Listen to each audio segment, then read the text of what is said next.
the live stream to Facebook up and running. Okay.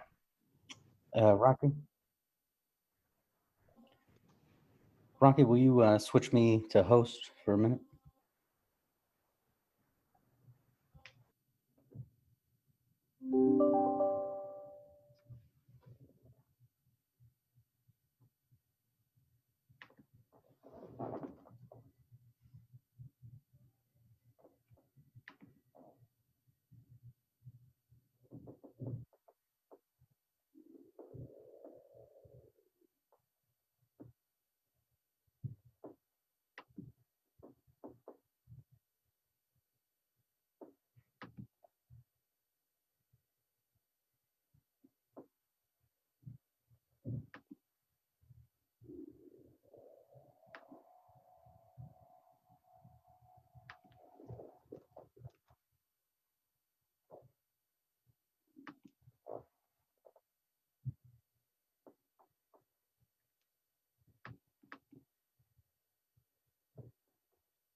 You're welcome. I'm going to switch the host back to Rocky.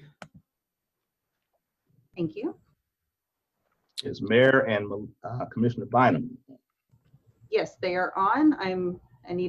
He just made me host, so I'm getting ready to put them over.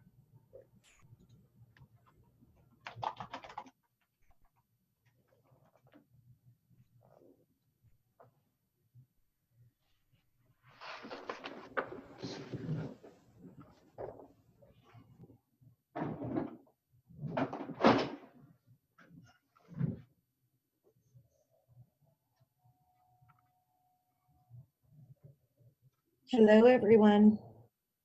Hello. Hi, Commissioner. Hello, Commissioner. Hello, Mayor.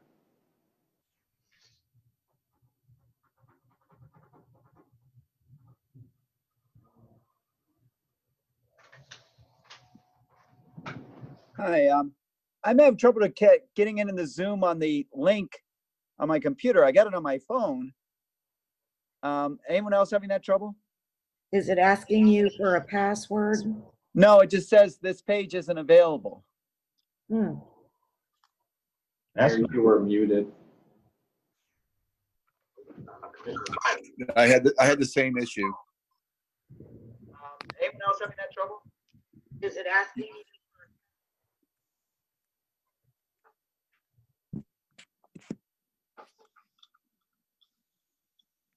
I guess we can do this. It's on my phone. It's never done a Zoom on my phone before.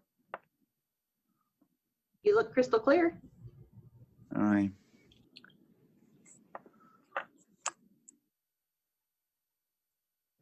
Yeah.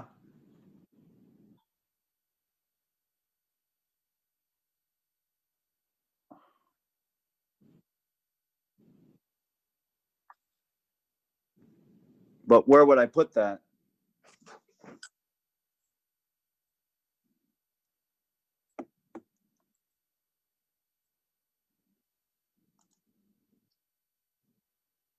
Yeah, all it gives me is search Facebook. This page isn't available. I don't know why it goes to Facebook, but it goes to Facebook.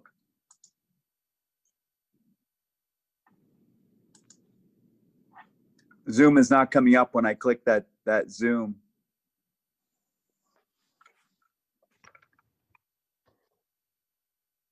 Yeah, I use it all the time on my computer. Yeah. When I click on the one you sent me for this meeting, it comes up Facebook, and it says this page isn't available. The link may be broken or the page may have been removed. Monsignor, but if you just open Zoom and like the application in general, there's a web ID and password that you could try to type in instead of using the link. Yes, but we can see you. Yeah, we can see you very clear on your phone.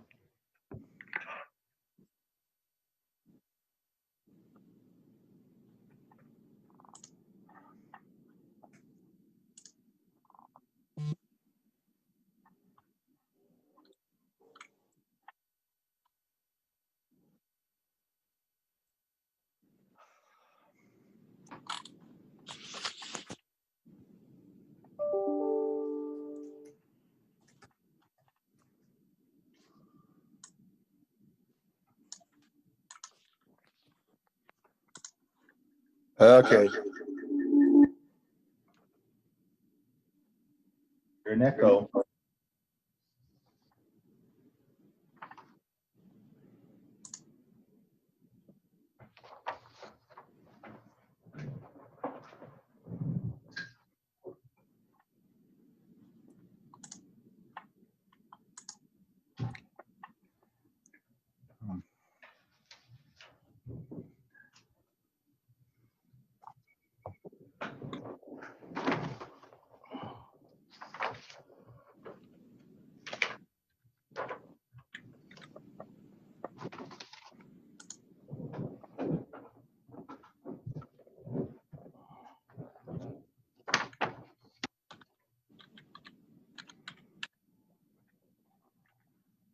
Rocky, I see the mayor back on and the attendees.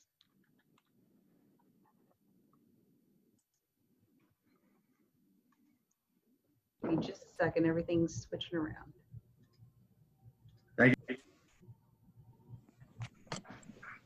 Mary just promoted you back to panelist.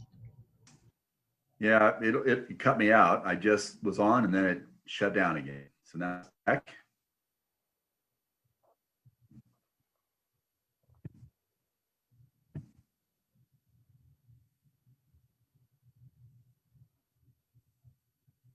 Okay, I'm here.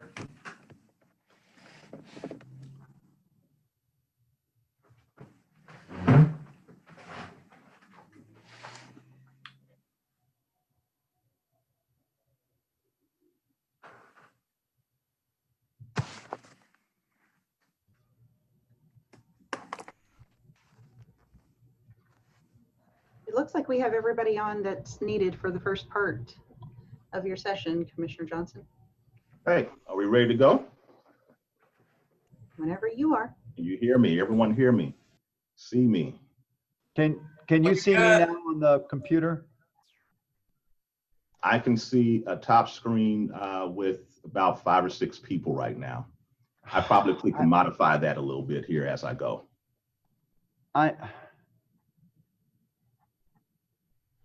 You prefer me to do that now? All right. No, I'll get it's- out of my phone if I can. We Yeah, see. I've got it. Yeah, I can see everybody now. Can you hear me? Yes. Yes, sir. I see you twice, Monsignor. Yeah, I'm gonna leave my phone.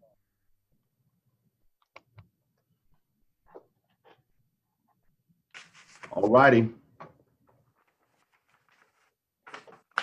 Good evening, everyone. I'm Harold Johnson. I am the Commissioner of the 4th District of the Unified Government of Wyandotte County in Kansas City, Kansas. I'll be your host tonight for a fast-paced look at the state of the 4th District virtual town hall. Tonight, my objective is to highlight the current and future developments that are taking place in and around 4th District in Wyandotte County in a virtual setting. And I will tell you that development is taking place in and around 4th District of Wyandotte County, Kansas City, Kansas. In fact, over the past 5 years, there has been over nearly $100 million in development that has occurred in and around 4th District, some of which items will be highlighted tonight. In fact, when new companies and new developers come to Kansas City, Kansas, one of the comments we often hear is, you all have such strong bones for neighborhood growth and development. Or we'll hear comments such as, you've got such a diverse community with a rich heritage. And so my hope is to highlight the 4th District and kind of talk about the things that are happening in and around the 4th District. Many persons are not even aware of the district boundaries that divide us and familiarize us as districts. And so I'd like to familiarize our viewers tonight before we go any further with the boundaries of the 4th District. 4th District is bound on the north by Quindaro from 22nd Street to 27th Street.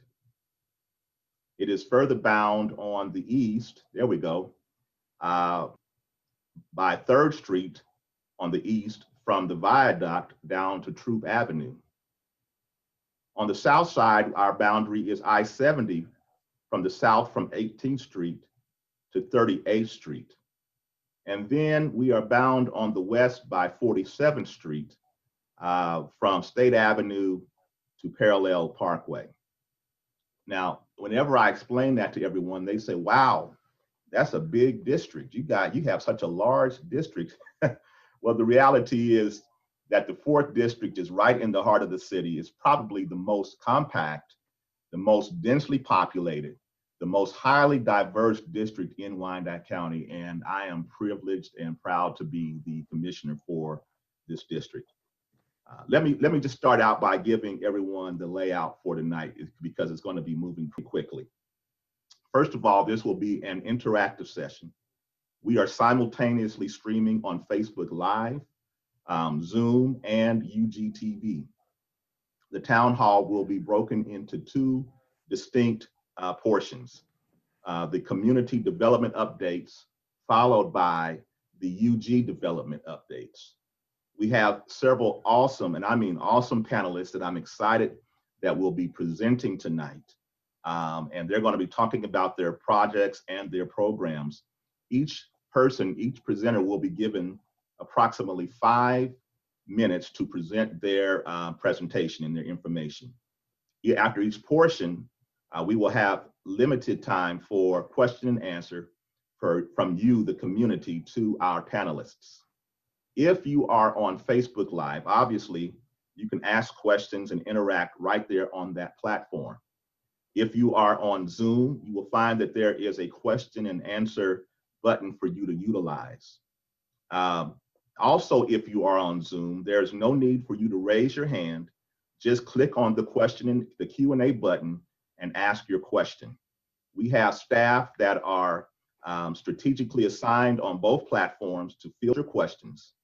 And they will either respond to you directly, or they will respond, or they will forward your question on to one of our panelists. And I ask that you would be very specific as to which panelists you are directing your question. Also, if you are on Facebook Live, I would encourage you to start a watch party on your page and share on your page so that others can watch as well. I'm so excited, and I just want to say thank you to all of our guests, all of our panelists who have agreed to join us tonight. And our agenda will be in this order. I'll give you the order, and then we'll come around and start going through our presentations. First of all, we're going to hear from the Honorable Mayor and CEO of Wyandotte County, Kansas City, Kansas, David Alvey, followed by the Honorable 1st District at Large Commissioner Melissa Bynum, who will both give us opening comments. Next, we will hear presentations by our distinguished panelists in this order. Mr. Willie Lanier with the Downtown Development Project, Mr. Kelly Harabi with the Boulevard Lofts Project, Ms. Valerie Taylor with the Merc Co+op grocery store, Ms. Rachel Jefferson and Mrs. Elnora Jefferson, who will talk to us about GROUNDWORK's NRG, Northeast Redevelopment Group, and the Northeast Master Plan update. Dr. Greg Mosier, the Kansas City, Kansas Community College Downtown Redevelopment Project, Mrs. Stacy Chapman, the principal of the new Carl B. Bruce Middle School, and Monsignor Stuart Swetland, the president of Donnelly College. We'll then take time for a Q&A from the community to all of those panelists. Finally, we will hear our presentations from the following UG panelists in this order. This is Julianne Van Loo, who is the director of the Public Health Department of Wyandotte County, Kansas City, Kansas. Ms. Logan Matheson, who is our coordinator for our SOAR program, will give us an update. The interim chief of police, Mr. Michael York, will give us an update from the Kansas City, Kansas Police Department. And then finally, the Honorable Mark Dupree, our district attorney, he will give us an update from the district attorney's office.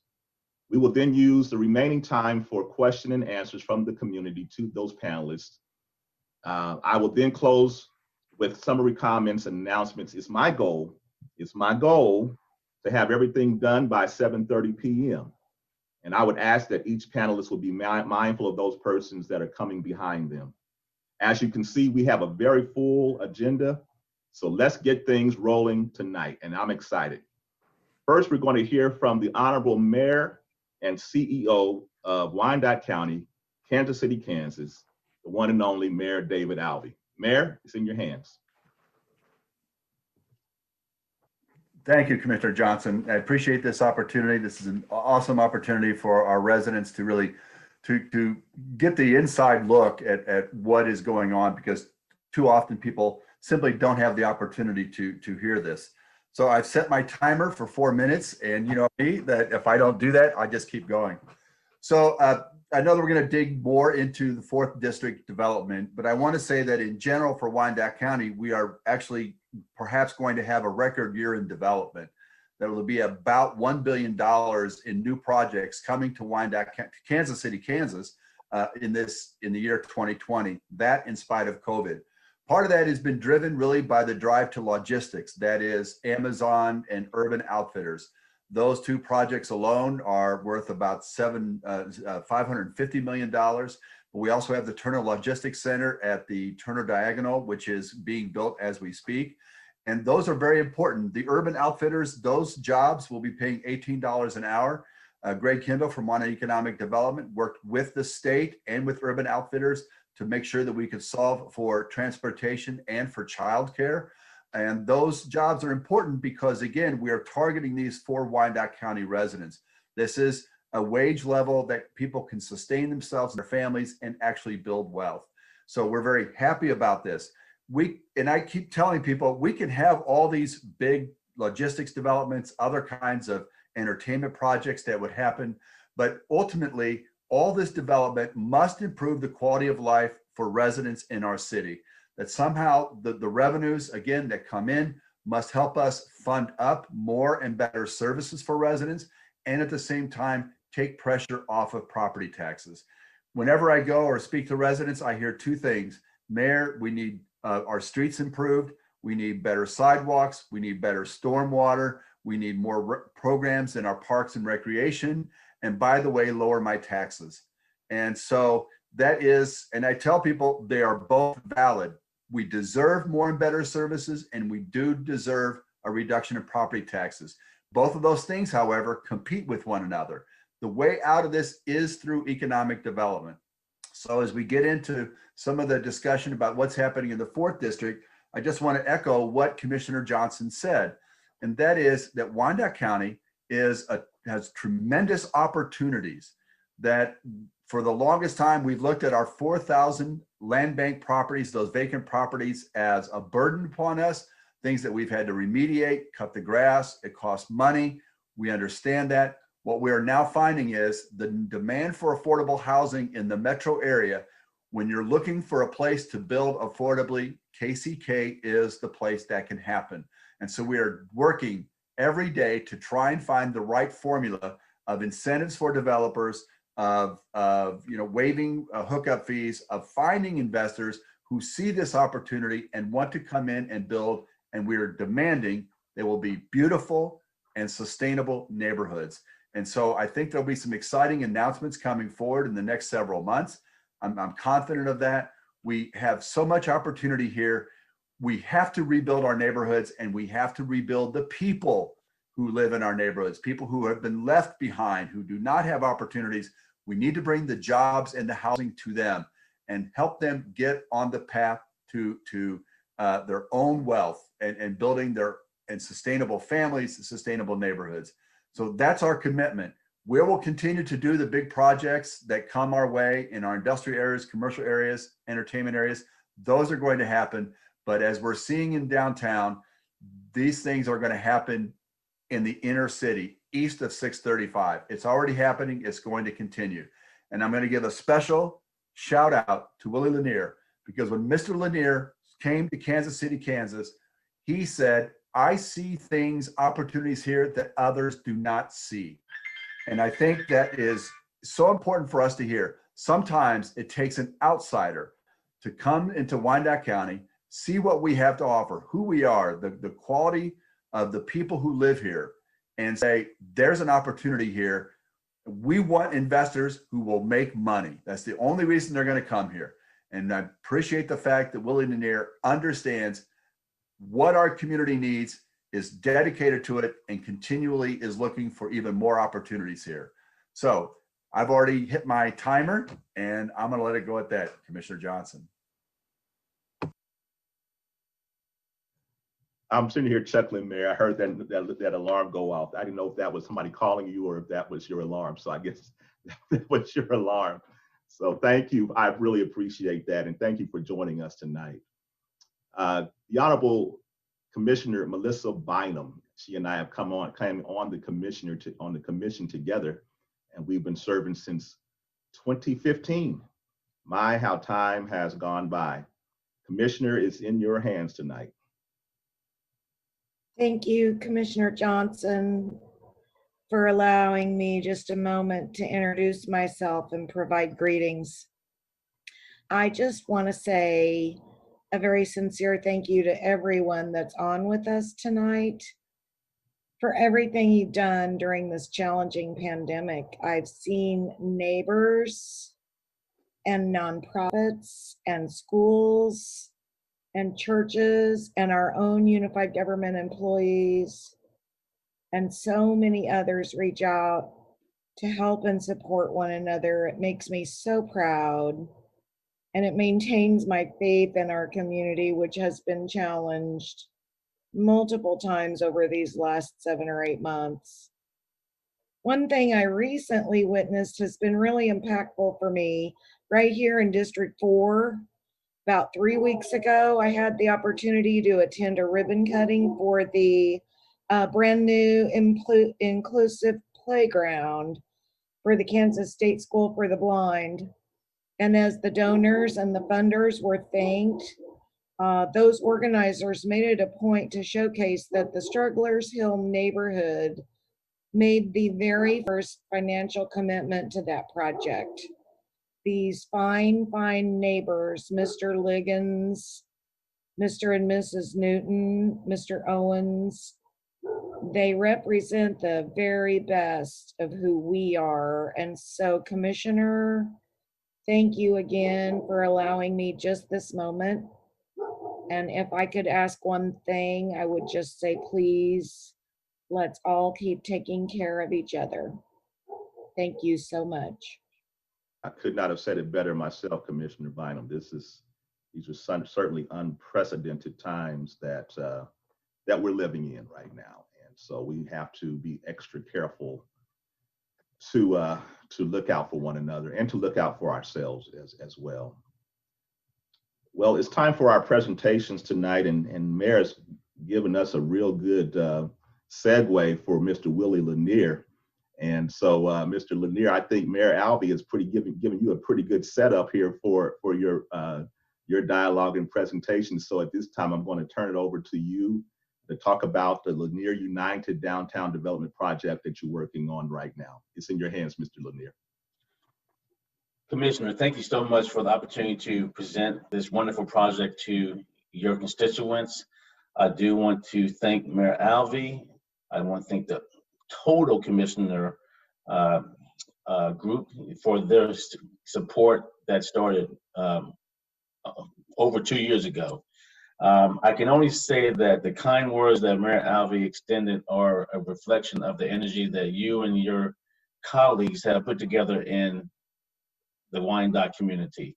I think for me, I am committed to trying to invest in areas where you have the positive energy that was reflective of creating a wholesome, diverse community, so hope and confidence is shared throughout.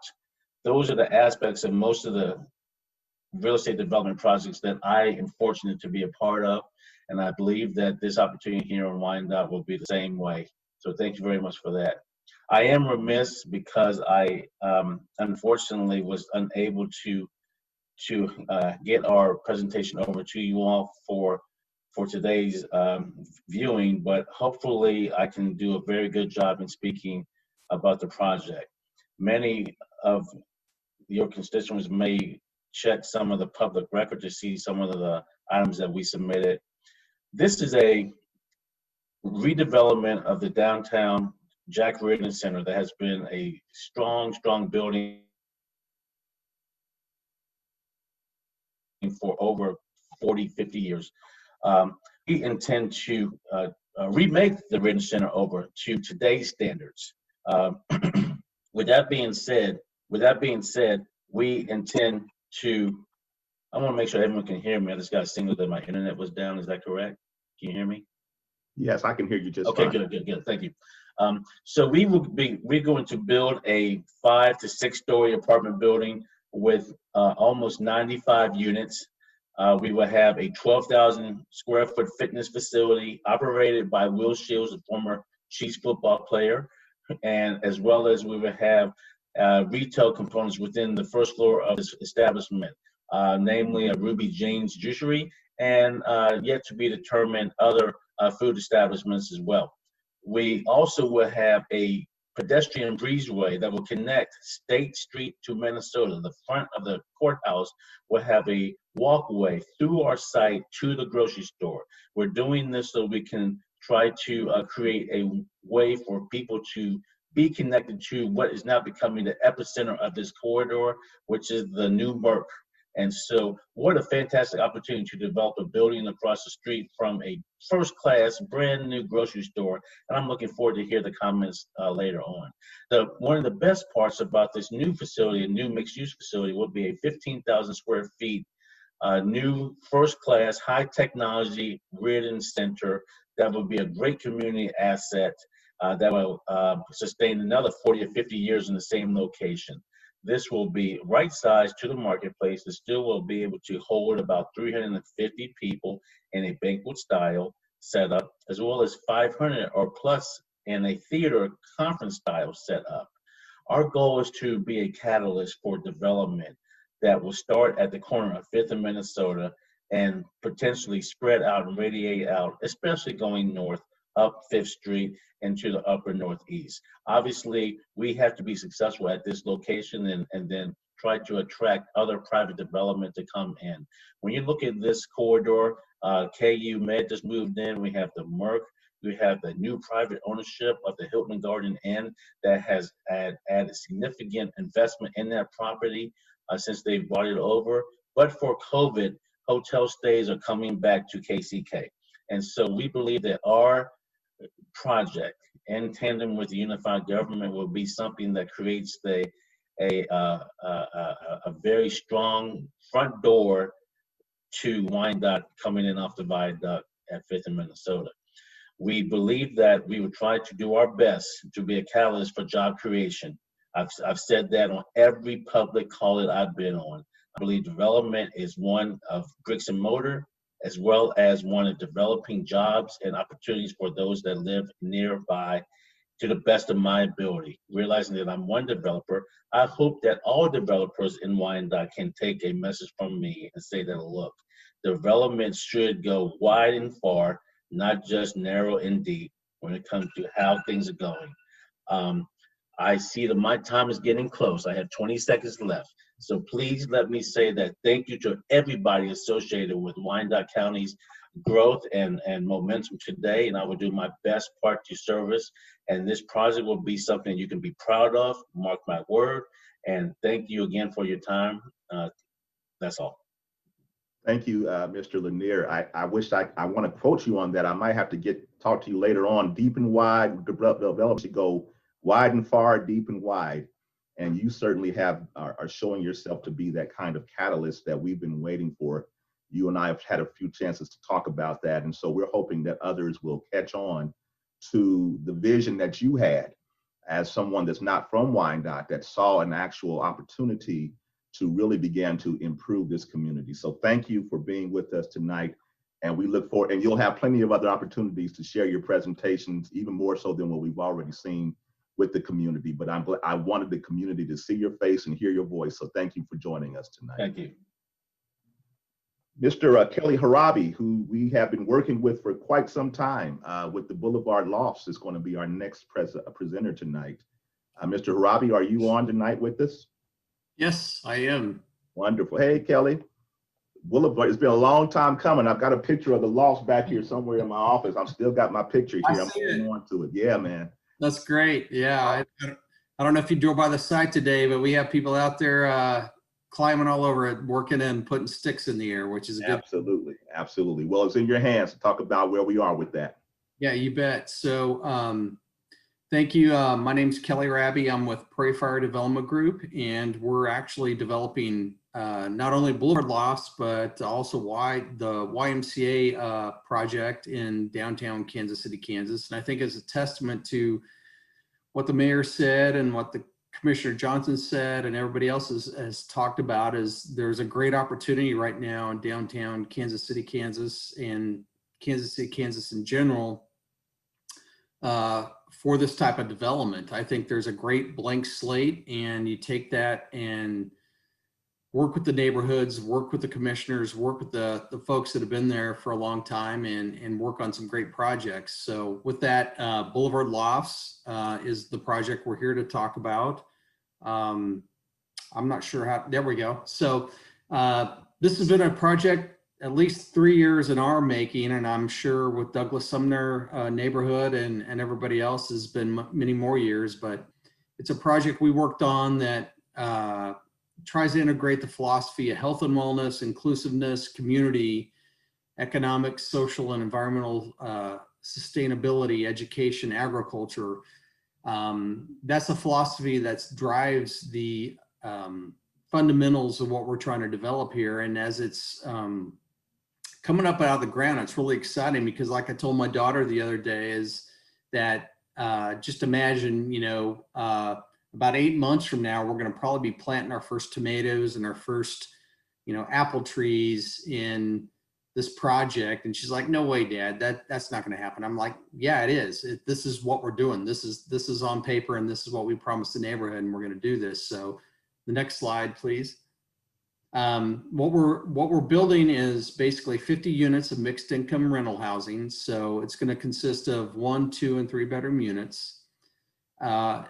There's 2 buildings that are in row homes that are 3 and 2 bedroom units. And then we have an apartment project that'll be on the corner of 8th and Washington. That's hopefully going to start coming out of the ground next week. There'll be 38 units of apartments. Project's called Boulevard Lofts. We have both market rate and affordable units mixed into the project, ranging from $450 to $1,200 a month. And then we looked at how many projects have been built in downtown Kansas City, Kansas of this size and this scope. This is about an $11 million project we're doing. And it seems to us that there hasn't been a lot of projects like this built, at least for 20 or 30 years downtown. So we're really excited to be a part of this. And it's been a big effort to get us to where we're at. So next slide, please. Programming ideas, just throwing all this in here, the amenities. Again, we have 1, 2, and 3 bedroom units. You can read some of the other things here. I think the big component of what we're trying to do here is take a underutilized piece of property that was primarily owned by the unified government and turn it into a productive asset that not only is going to attract housing and folks that want to live in an established neighborhood, but also integrate urban agricultural and gardens and those types of things as amenities for the folks that live there. And not only for the folks that live there, but for the surrounding groups, including the churches, Douglas Sumner. Actually, the elementary school, we were going to do a program with them on how you get engaged with projects to build them and do the planting and the biology, but unfortunately COVID hit, so we had to put that on pause for now. But it's certainly something we're going to do with the surrounding organizations and folks that want to be a part of this. So next slide, please. So this is just basically the area that exists before we got in and started our demolition. A lot of those trees are gone now. At least 4 of the buildings that were pretty much unoccupied are gone now. So if you go to the next slide. These were some just photos that we took prior to starting construction. That one on the top left there is just the alleyway that was going through. A lot of people used just to cut through the property. There was illegal dumping going on. There was vacant buildings. That stretch of road there where a lot of kids traversed between schools was very spooky. There was a lot of overgrown trees and dark and trash. So if you can go to the next slide. This is what it looks like today. The alleyway, that picture down to the top, the bottom right there, that's the alleyway that's going to come into the property, into the apartment project. The top picture there on the left shows that a lot of that, well, basically everything's been cleared out, and now we have our 2 sixplexes under development.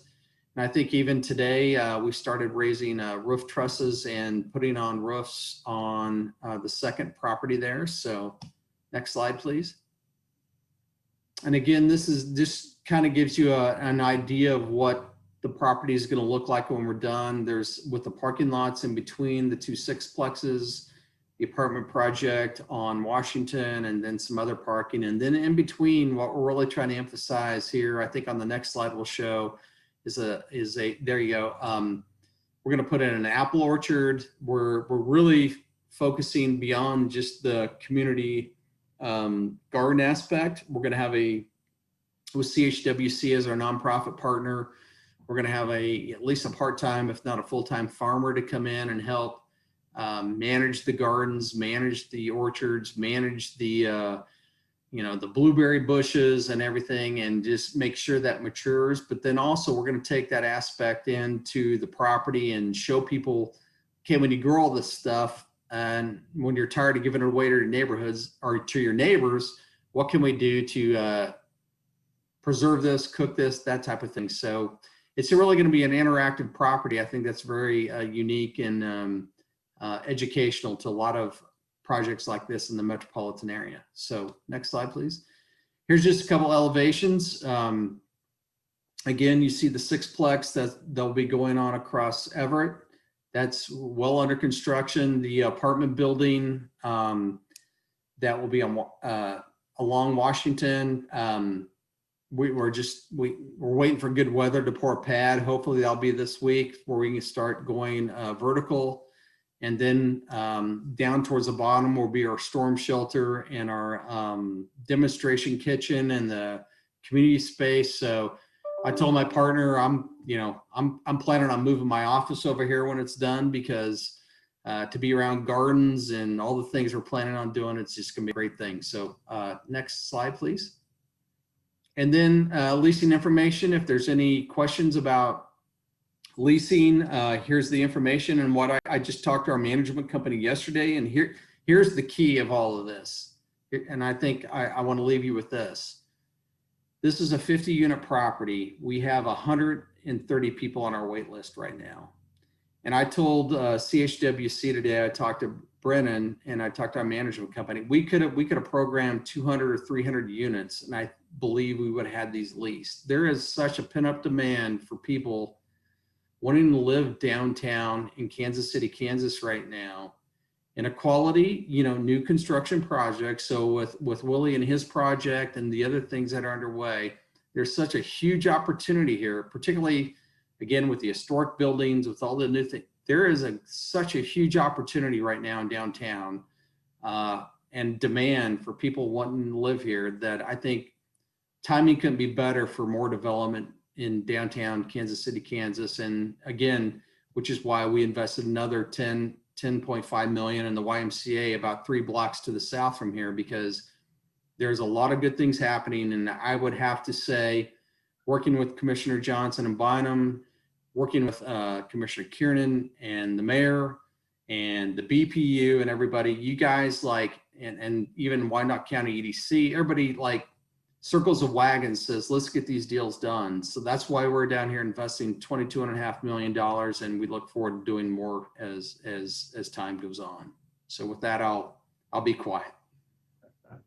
Thank you, Kelly. I really appreciate it. It's been a long time coming, but we've maintained and we've persevered, and it's just good to see the projects coming out of the ground. It's just really exciting. And it's just down the street from my alma mater, Sumner. And so it really, I would have never thought this just 30 years ago that we would be able to see this type of development. So I'm really excited about what's going on. And thank you for being back on with us tonight. Going from there, going down to our new grocery store, the Merc Co+op. We have Miss Valerie Taylor, who is the marketing director for the Merc Co+op, and we're looking forward to hearing from you, Valerie. Valerie, are you with us? I sure am. Thank you, Commissioner. We are so pleased to have been included tonight. We got to present at a town hall a couple of years ago when the store was still just seemed like a pipe dream. And so here we are. We opened officially on July 30th. The Merc Co+op is a community-owned cooperative grocery store, which means we're truly locally owned by the neighbors who shop with us. We currently have about 85,000 owners. But what's most important for people to take home tonight is that you don't have to be a co-op owner to shop with us. As the signs outside our door say, everyone is welcome. And so I brought a video tonight that's about 4.5 minutes, which is why I'm going to talk really fast, that allows you a chance to meet our store director, Jeff Terrell, as well as our general manager, Rita York-Henneke. So go ahead.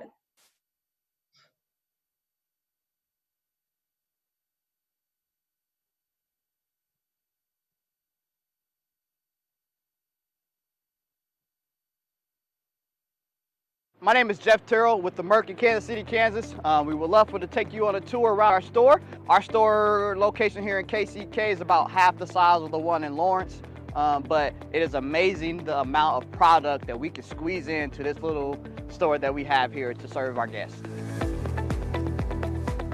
So local is definitely a big thing for the Merc, the Merc in Lawrence and the Merc here in Kansas City. It is definitely something we push for. We want to support the local community. So we do have quite a bit of local in the store. On our grocery shelves, you know, we have from Boys Grow to Mama Lupe's to Mission Chips to Chef Kamal. I mean, the list just kind of goes on and on of different people that we want to bring in and support.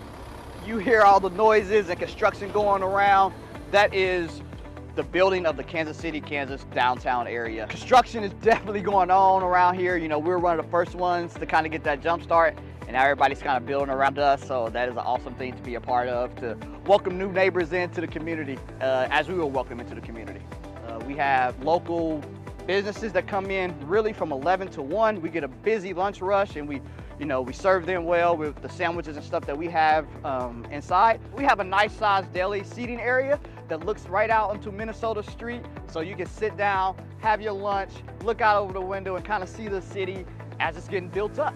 So from there, we also have people that come in about that 3:30 to 4:30 range. So then we get that next rush of the community that shops with us. And it is a really cool mix of different and diverse community that shops at our store, which is really awesome to see, from the Strawberry Hill neighborhood down to Gateway Plaza that's right down the street from us as well. We have a very diverse community base, which is something we really, really enjoy serving. And with that diversity comes, different cultures and different food preferences, and so we're really excited to be able to learn more about those food cultures and to meet the needs of the community members who live right around us. So you'll see in this store, a lot more conventional goods, because affordability is key. When we did all of our listening sessions, we heard number one that products need to be affordable. And so in the Kansas City store, you're going to see a lot more conventional products. We're still having local and we're still having organic, but I think we're just trying to meet people where their needs are. It's really satisfying working in this store. I've never been part of a startup. I've worked at the Lawrence store for 15 years, and I think that people appreciate that store. And when you're working in Kansas City and you're hearing and seeing people's eyes when they come in, and they're so grateful to have the store here, and they're saying, thank you, you clearly listened to us, because if we didn't listen and we just brought in, a smaller version of what we did in Lawrence, the store would have failed for sure. So one of the big important things when we were going through the hiring process was to try to support the neighborhood, try to support the community. You want to round up for change? Yes, I do. So we in total have 22 associates working at the store. Majority of them come from the neighborhood within like 4 or 5 miles. Quite a few of them walk to work. Personally, for me, I will say a success story is, I went to school right down the street at Pleasant Green Church. It's a church, but that's why I went to school. It was a community school that we went to. So being in this area and seeing the area back then to seeing the area now, I remember me and a couple of associates came out after work one day. We were kind of standing outside about 8:30 at night, and we're just kind of talking, and we see somebody jog by, and we kind of look at each other, we're like, oh, okay. And then we see somebody come by walking a dog. We're like, you would have never saw that 10, 15 years ago down here. So the improvement of the community and where it's going has been such an awesome thing to see, because it just brings a big smile to my face. And it also, like I said, since we're so locally employed, it brings a lot of smiles to a lot of people that work here at Spaces too, because they enjoy it too, because they know the community is up and coming.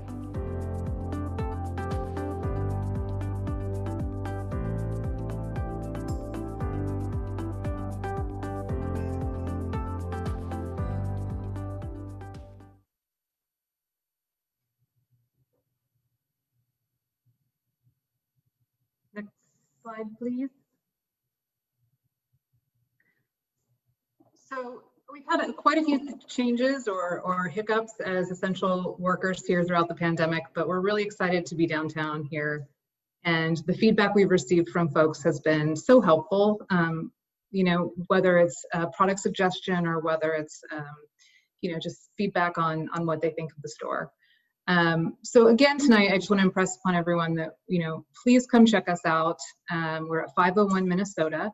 We're open every day from 8 a.m. to 9 p.m. And if anyone is interested in knowing more about the store, you can certainly contact me. My email is there at the bottom, marketing@themerc.coop. And again, everyone can shop, anyone can own, and we do accept SNAP and WIC. So please come in and check us out. We look forward to meeting you. Thanks for your time tonight. Thank you, Valerie. You all really did listen. You all really did listen to our neighbors, to our constituents, and you went to the extreme in my position, not just once or twice, but you really did go and engage the community. I think it's incumbent upon us now as the community to make sure that the Merc is a successful venture for all of us.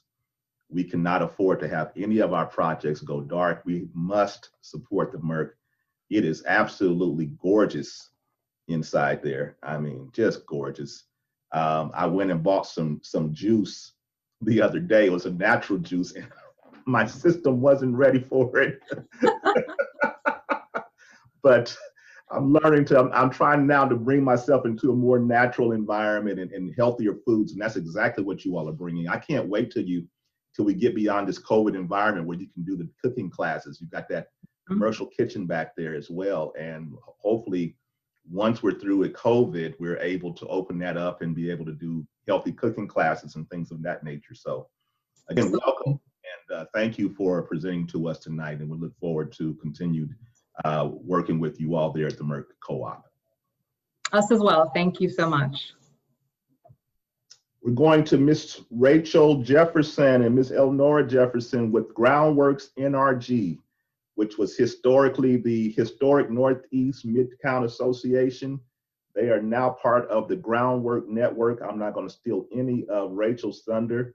I'm going to let her tell her own story. Rachel, are you on with us this evening? And Elnora. I'm here, and I believe Elnora is participating, but she will not be doing the presentation with me. So just me. Hey, Rachel, good to see you. Yeah, thanks so much for having us. We really appreciate you putting on this town hall and everything that you do for District 4. So yes, I'm Rachel Jefferson. I'm the Executive Director of GROUNDWORK Northeast Revitalization Group, known as GROUNDWORK Energy. We were formerly the Historic Northeast Midtown Association and recently went through a process where we joined the Groundwork USA National Network. Next slide, please. So I'm glad you presented that map earlier, Commissioner, because great minds think alike. So this is a map that we had made back when we were still the Historic Northeast Midtown Association that depicts our service area and some of the neighborhood associations within our service area. You can see that we have District 1 and District 4, and then a shout out to our at-large district Commissioner Melissa Bynum, who I also saw on the call. Next slide, please. So I'm going to just talk a little bit about our history. So we are formerly the Historic Northeast Midtown Association, which was created in 2012. And then this year in 2020, we became a part of the Groundwork USA National Network. We are a neighborhood and business revitalization organization and a member of the Groundwork USA National Network. So we're a trust among 20 different trusts in that network. And we serve the Northeast area of Wyandotte County, Kansas City, Kansas. We recently adopted a new mission statement. So our mission statement is to sustain and revitalize our beloved Northeast KCK community through forward-looking and inclusive action rooted in the principles of equity, community cohesion, institutional transparency, and environmental justice. Next slide, please. So some of our focus areas really, focus on our attempts to engage everyday people in the Northeast KCK communities to tangibly improve their environmental, economic, and social conditions, increase the likelihood of upward mobility and expand economic opportunity, and improve the health and overall quality of life for the residents in our service area. Just I'll go into a little bit of our work here. So as you're probably aware, in 2018, the unified government adopted the Northeast Area Master Plan, which is the first ever plan for the Northeast area. And the UG hired a consultant who worked with neighborhood residents, businesses, and community organizations to develop that plan with the intention to transform Northeast KCK into a vibrant and sustainable mixed income community that allows all residents to flourish. Rooted in resident engagement and built upon existing strengths, this plan captures the Northeast area's community bold vision for its future. And Groundwork Energy is the co-lead implementation agency, along with the unified government for the Northeast Area Master Plan. You should be able to find that planning document on the UG's website. You can also find it on our website. If you Google Northeast KCK, it is listed there along with several of the documents, the planning documents and attachments that were generated during that planning process. Next slide, please. So some of the themes of the Northeast Area Master Plan include a rich history, a food hub, a healthy community, and an expanded economy. These planning themes are intended to act as layers of linked projects which define and give us a roadmap for the future improvements to the community and to the neighborhood. Next slide, please. So here are some of the top community identified priority initiatives out of the Northeast Area Master Plan. Underneath the rich history, you have the Quindaro Town Site reinvestment, Fairfax District branding, Northeast historical markers and tours. Underneath the healthy community theme, you have a minor home repair program, a Northeast KCK police substation, and the restoration of Jersey Creek. Under a food hub, you have the installation of a downtown grocery and community center. So, we've already won on some of those. And then the creation of a mobile food market, which is also currently happening. And then under an expanded economy, we have the Fairfax Job Training Program, connectivity gaps, and access to job centers. These are just the 11 highest priority initiatives. There are 12 other additional initiatives that were ranked in lower priority by the community. And so these 11 are the ones that we're working on right now. And then as time goes on, we do plan to incorporate some of those other initiatives with the goal of having a lot of these done by 2038. Next slide. So just to tell you a little bit about some recent wins that we've had as a part of that rich history theme, you saw there was a historical markers and trail, and then also the Jersey Creek was in the healthy community theme. So to progress that initiative in 2020, we applied with the Unified Government's Urban Planning Department to the Mid-America Regional Council for their Planning Sustainable Places grant opportunity. We actually did come in second in the state of Kansas out of all their proposals. The other UG proposal for the KCK Mobility Plan came in first. So the unified government had the top 2 ranked proposals for the state of Kansas through that regional initiative. We were awarded $138,000, which will facilitate the planning for the Northeast KCK Heritage Trail and green infrastructure installation projects along that trail. This trail will span from historic Call Point to the Quindaro town site, dovetail into the trail work that's going to be happening there, and weave together walking infrastructure like Jersey Creek Greenway and other historical and cultural items of interest. And will also include green infrastructure installations, which will complement the trail and also educate and demonstrate to the community the benefits of green infrastructure, because as we all know, we have a large stormwater issue here in our community. Next slide, please. In 2020, we also were part of the Count Me In WICO Census Coalition. We had to shift our original plans. We had originally planned to do a lot of on-the-ground work and door knocking, and as everybody did with COVID, we had to shift that intention. So we decided to do phone banking and wellness checks, and we made a total of 8,869 phone calls along with our partners to WICO residents to perform wellness checks, in which we asked residents how they were doing through COVID, if they needed any food assistance or social service resources during the pandemic. And then we also encouraged them to complete the census so that we could get counted. 1,745 of those residents picked up the phone, and we had lovely conversations with them. And then 67 of those residents actually did request follow-up from community health workers, which were provided by the Community Health Council of Wyandotte County to, as I said earlier, refer them and provide them with those social service resources that were so critical during the pandemic. We finished these wellness checks in July, and then on September 18th, we partnered with the Village Initiative and other organizations to host a combination food drive, census count event, and voter drive-through event at the Village Initiative there on 27th and Quindaro. Next slide, please. In addition to that food drive we did with the Village Initiative, we've also hosted 4 other food drives that were provided. The food was provided through the USDA Farmers to Families Food Box Program. And these were hosted at 1726 Quindaro, which is the future site of the Northeast Grocers Project, which is another cooperative grocery store that we're working to get started in the heart of Northeast KCK, like I said, at 17th and Quindaro. In this picture, you can actually see the side of the Dot Local truck, which is mobile and has a driver and an operator. So I'm sure that you'll be seeing this throughout the community as they continue to distribute USDA food box programs and also start their regular programming. Next slide, please. I just want to give a little shout out about our Learn to Earn program. We're actually in our 22nd year of the Learn to Earn program, and I'm very grateful to the commissioners who have steadily funded us, Commissioner Johnson, Byam, and Townsend, through the Hollywood Casino funding opportunity. Learn to Earn is a fun and active program for youth ages 12 through 16. Youth engage in interactive workshops and activities that prepare them for the real world situations, both in life and at work. In the fall, spring, and summer, youth apply their learnings in a paid job experience. Youth who complete Learn to Earn programming gain an understanding of team dynamics, goal setting, community engagement, advocacy, emotional self-regulation, basic financial literacy, as well as that first workforce experience. Just as a side note, this program was started by Parkwood Colony Neighborhood Association 22 years ago, and we took over the program when we were formed as an organization. So shout out to Parkwood Colony Neighborhood Association. Next slide. So right now we are running a Learn to Earn fall program. It will consist of 2-hour classes twice weekly for 4 weeks. The class is going to be divided up into civics and advocacy, community outreach, workforce development and soft skills, public oration, critical thinking, and peer mentor training and conflict resolution. During the remaining class time, youth will work on projects that they believe will advance and educate issues in their community, such as in the past, we've had them work on creating social media and graphics around census and getting out the vote. And so we'll be working with them to develop content material based on what they feel are critical issues in their community. We are actually currently recruiting for this Learn to Earn fall program.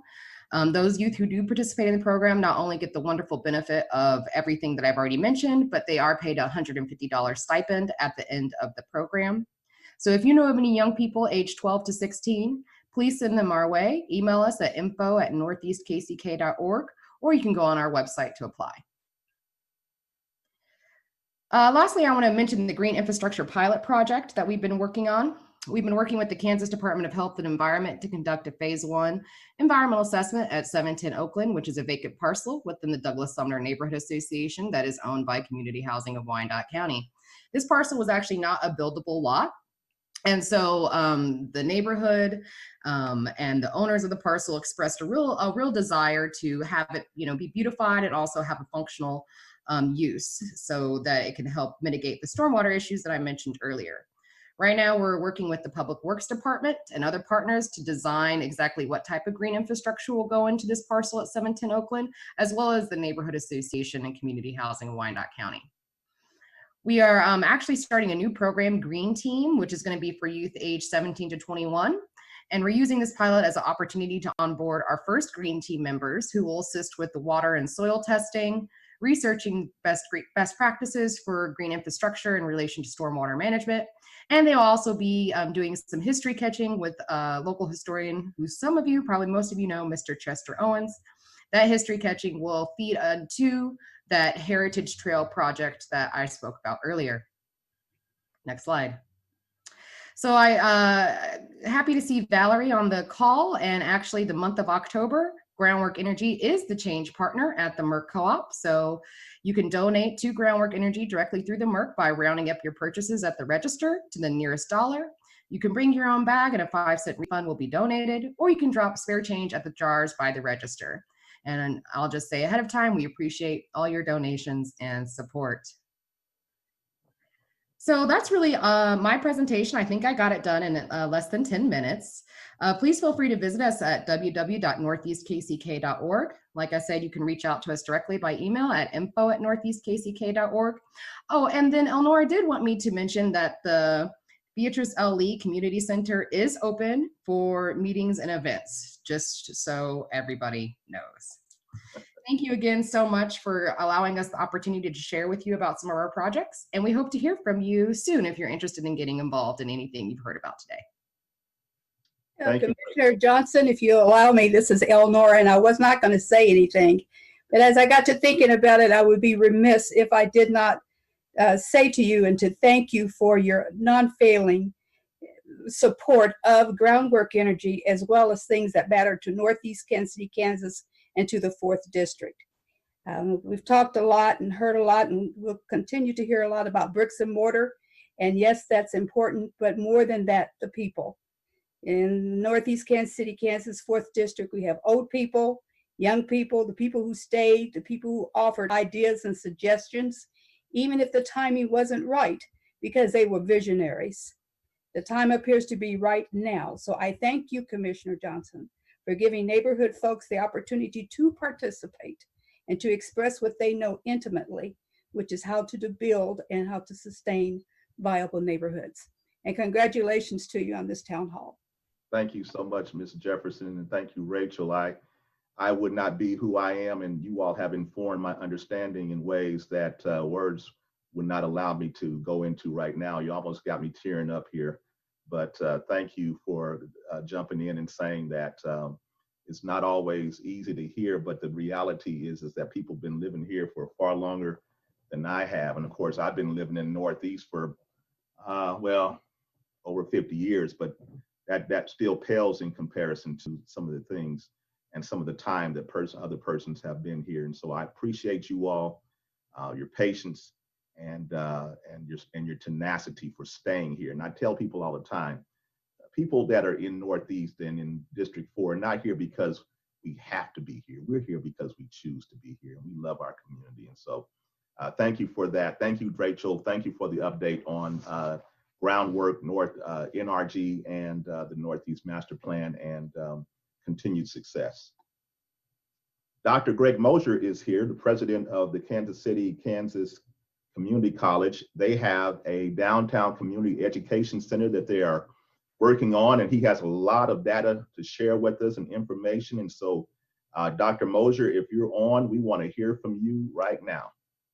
Thank you, Commissioner, and I promise to be brief. So first of all, when I had the opportunity to present with these handsome young men, how could I pass that up? And the other wonderful presenters that we have. So last year I shared some information with you. I want to give you a really exciting update.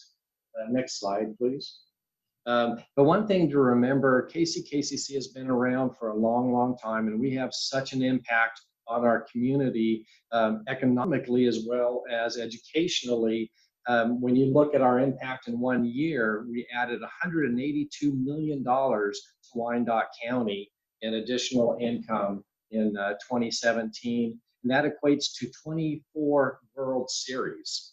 And we look at the social impact, because it's beyond education, as we provide individuals with skills and talents to be employed in careers, just more than jobs. It also has an impact on the societal earnings as people may be coming off of social services and creating their own income. So the economic impact is double in many ways. Next slide. I want to touch real quickly on our COVID-19 response. So we appreciate working with the unified government since the beginning of this pandemic. And I'm really proud to say that KCC, when the stay-at-home order was lifted, we were the first college in the metropolitan KC area to be open and serving students in a physical manner. So more than just online, because we know that our students and our community need that face-to-face time as well. And we're still doing that today, and we'll plan it through next spring as well, offering face-to-face and online classes. Last summer, I talked about some of these numbers, or last presentation. When we look at the disparities between the western side and the eastern side of the county, like we have been talking about tonight, you'll see the numbers, the great disparities between the West and the East. And this shows English language skills, which equates to ability to earn and keep a quality job. Next slide. Quickly, these are pre-COVID numbers. So this is a really busy slide, but the numbers not in a box are the number of people that have a percentage of people who have a high school degree. So if we look over on the West, you can see about 87 to 97% have at least a high school degree. But when we get over into the East, and especially the downtown core of Kansas City, Kansas, it's around 50 to 60%. And when you look at people who have a 2-year degree or higher, it's around 30% on the eastern side, western side, 26 to 30%. But as soon as you cross 635, look at that, dropping to less than 10%, right? We can't have that, and we can't have our neighbors prosper if they don't have education beyond just a standard high school education. So these are some of the things that we are looking to help improve. Next slide. And when we get in talking about people, that's why we are all here. Again, these are pre-COVID numbers. So the numbers that are not in yellow are adults working full-time and living in poverty, both by number and percentage. And look at the top half of the county, from zip code 66109 to 66104. And let's look at the children that are younger than age 18. On the West, 10%, and on the East, 54%. And that's just unacceptable. And when I came to KCC about 2 years ago or so, these are the numbers that jumped out to me and really have stuck in my heart. And I kept saying, how come we're not right down here where that KC is by 66101? How come we're not here? This is the missing link. The mayor talked about a couple things tonight. The one of them, he mentioned, we need to rebuild people who have been left behind. Well, that includes education. Next slide, please. And this is why every day in Wyandotte County, and this was polled only a few days ago, there are more than 5,000 jobs available with an average pay of $40,000 a year or more. We have the third highest weekly wage paid in the state. Johnson County is number 1, Sedgwick is number 2, Wyandotte County is number 3 with about $1,100 a week. Next slide. But these numbers just came out. about a month ago, Robert Wood Johnson Foundation, Wyandotte County ranks last in the entire state in health indicators.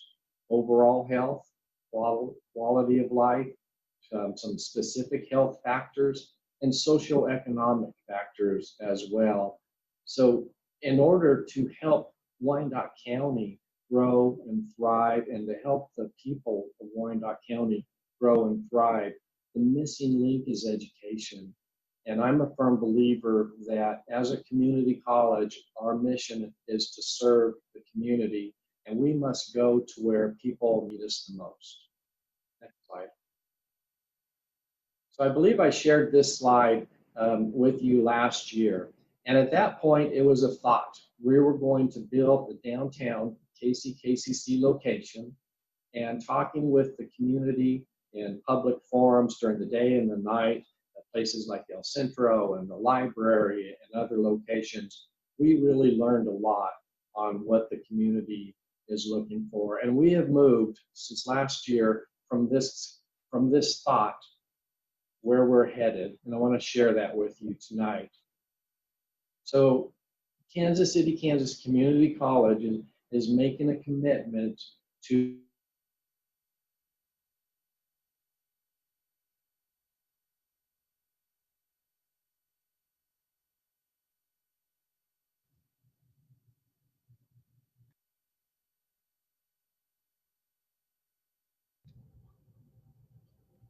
do. Did we lose Dr. Mosher? Are you there? Am I back with you? Yes, you're back with us. Go ahead. All right, I'm sorry about that. My computer screen just went black. So, so we are looking at partnering with community members, and we already have a really strong partner in Donnelly College, but we're looking at a downtown community education center that provides everything from ESL to GED to 1 and 2 semester technical certificates to 2-year technical degrees to AA and AS transfer degrees in areas like biomanufacturing, Associate of Arts, Associate of Science, technical areas like business office technology, and also some really intensive and needed technical programs. Next slide, please. So we know that there's a huge demand for construction and advanced manufacturing in Wyandotte County and our surrounding areas. And as the mayor mentioned, in logistics, that includes advanced manufacturing for moving things across the lines and getting things to where they need to go. So these large roof lines house a large commercial construction technology program that will be in partnership with USD 500 and construction companies, where high school juniors and seniors will come to this location. They'll get their they'll finish their high school diploma, get a 2-year degree, an Associate of Applied Science degree, and they will have interned with construction companies and get into that apprenticeship line, and they'll graduate high school, college, and have a job that will pay $40,000, $50,000, $60,000 a year. That's life-changing. Also, advanced manufacturing jobs that pay $40,000, $50,000, $60,000 a year. So we're working with a lot of partners in that environment. Next slide, please. But we also know that people need more than just the education. They need the wraparound services. We need to be downtown to help solve the transportation issue. But some people have had some trauma that they've lived through throughout their life, or they're having difficulties right now. So they need to be able to free their mind so that they can learn. So we're partnering with organizations like the YMCA of Greater Kansas City, Wyandotte Behavioral Health Network for counseling services, and High Aspirations, which is out of KCMO at this time. It's a youth mentorship program to help provide those other services and be integrated with the college, so that as the youth comes and grows up in age and they go through the high school years and they reach those college age years, they've already been coming to the college their entire life. So it's nothing new to them. We're excited about this project. It's about a $55 million project right now. KCCC has committed to $10 million, and we are looking at fundraising for the rest. The other thing the mayor said that's really important is to not raise taxes. So we are looking at doing this with no change to our mill levy, no increases at all, doing this through a P3 environment with public-private partnerships.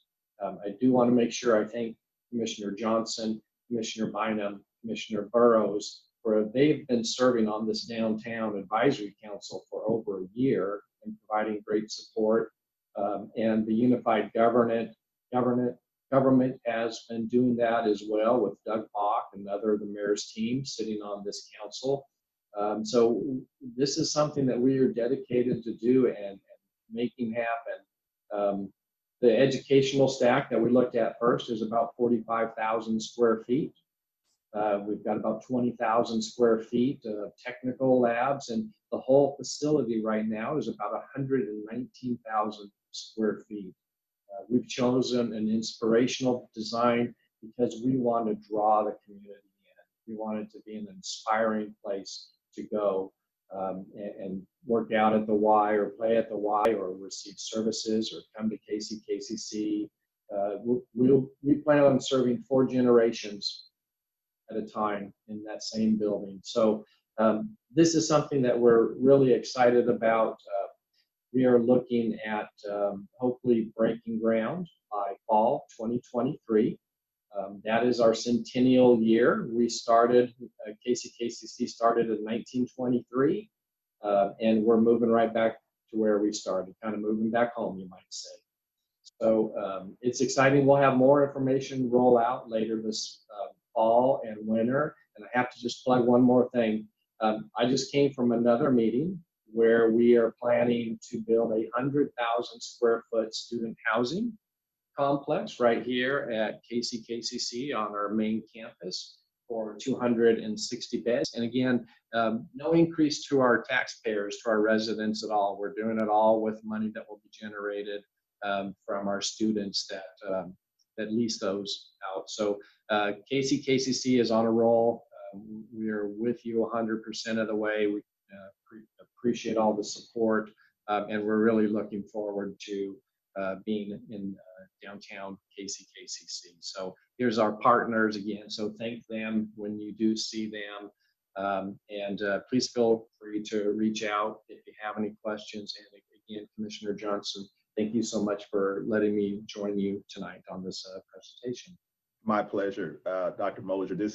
I get inspired every time I see it. So you hit it right on the head there with that concept there. I get excited every time I see that picture there, and to think about the number of persons that it will assist. You came in with boots on the ground, coming in looking at ways to figure out how we can improve the quality of life for all of our citizens here in Wyandotte County. We get caught up with different sides. There's really only one Wyandotte County, and if one of us is at a loss, then we are all at a loss. So thank you for the vision that you come right into Wyandotte County with, and has created this vision that is very inspirational and much needed for such a time as now.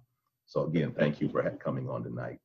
I will make a quick announcement or two. We're not getting a lot of questions tonight. It's important that we hear from the community. So if you have questions, if you would go ahead and type those in on the Q&A button or on Facebook Live, we would be happy to receive that from you. We've got a couple more presenters here, and then we'll go into our question and answer time. And also, I do also want to acknowledge one of my colleagues that is on watching tonight, Commissioner Brian McKiernan. I just want to let you know I see you out there, and I appreciate you for staying with us tonight and for your continued support as we continue to work together in our respective districts to improve the Eastern Corridor of Wyandotte County. We've got a new middle school in Wyandotte County. And last time that we had our State of the 4th District town hall, we were actually in the predecessor in the Northwest Middle School. Well, now we had renderings at that time of what it would look like. And now that those renderings have been brought to fruition by the USD 500. And we now have the principal of the Carl B. Bruce Middle School, Mrs. Stacy Chapman, is with us right now. And Mrs. Chapman, if you are on with us, we want to hear from you and hear about the exciting things that are going on at Carl B. Bruce Middle School. Well, thank you, Commissioner.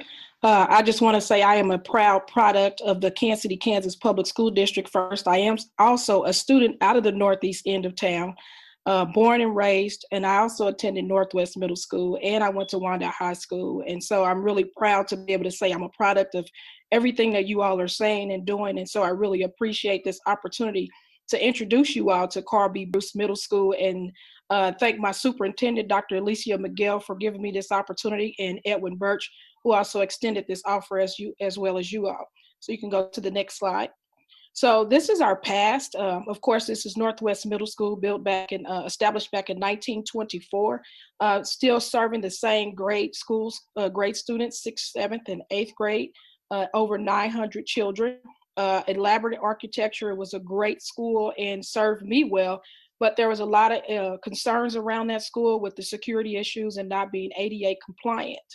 And so now we're going to move to our present. Right now we are Carl B. Bruce Middle School. We were established in 2020. We are serving 6th, 7th, and 8th grade, over 950 students. We have over 70 adults that we support, and we have a very secure entryway. It's a 2-story building, ADA compliant, 2 outdoor learning spaces for students so they don't always have to sit in a classroom in a typical setting. Lots of indoor spaces, and you'll see that, and countless collaboration spaces for students. And so the next piece that we're going to show you is just a quick check-in about what 4 administrators do on a day-to-day through COVID. And you'll see even one of us working from home, but we give you a little snapshot of what it looks like inside Carl B. Bruce due to COVID-19, since we can't invite the public in. So here we go. Hi, my name is Stacy Chapman, and I am the principal of Carl B. Bruce Middle School. So Carl B. Bruce, come on in and follow me. It's cold out here.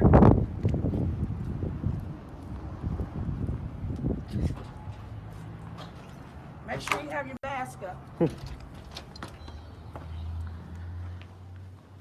Thanks to the CARES Act money, we have hand sanitizer machines, and we have to take our temperatures.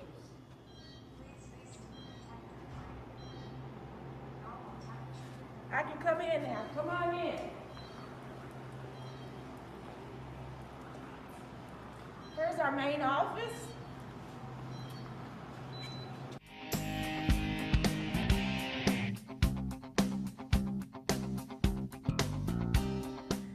This is what it's like for Mrs. Waters, walking to work and working from home. It's a little bit dark in my office. And here we are, ready for a full day's work from home.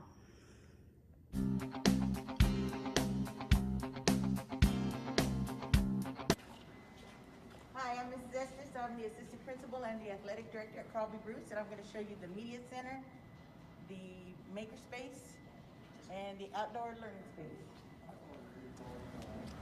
Follow me.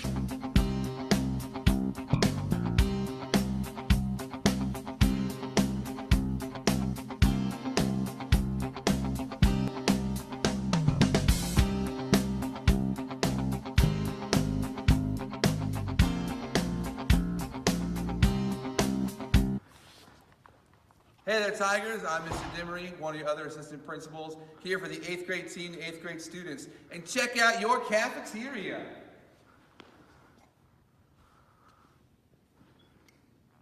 Now put your mask on and follow me.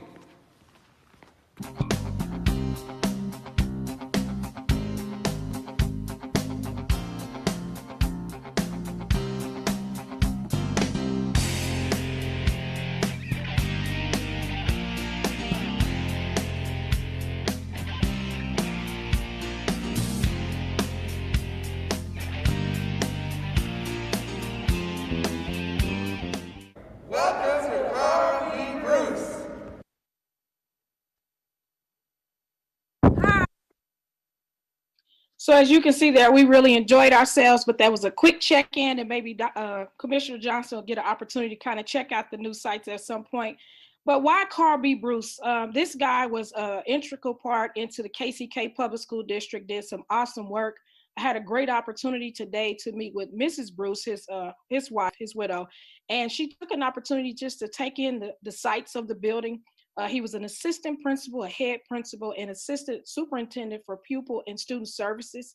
He also began a program that is over 20 years old in our district, which is our golf tournament that we continue to do to support students through scholarship and give them those opportunities to attend schools like KCK Community College and things of that nature. Mr. Bruce had a great voice. He contributed to men's choirs and did multiple things, not only within the community. And people tell awesome stories about how this guy was not only a principal, but a very preferred adult, a man of character and great judgment. And so he was very reliable and dependable and a man of his word. So we just appreciate having this opportunity and me being the first administrator of this building. Next slide. So what are we doing right now at Carl B. Bruce to support our community and support our parents? One, we want to get our parents online to get them an Infinite Campus. And so that allows them to check their students' grades. And we want to change the reputation of the building. So we are servicing and have given out over 750 boxes. We are providing behavior health support and wraparound services to our students, making house calls, doing porch visits, trying to get people online, to really take this learning opportunity and this experience to heart, and that kids don't feel like it's just a game, because it's very serious. We're implementing restorative justice practices. We're looking at social emotional learning lessons to help kids through tough times.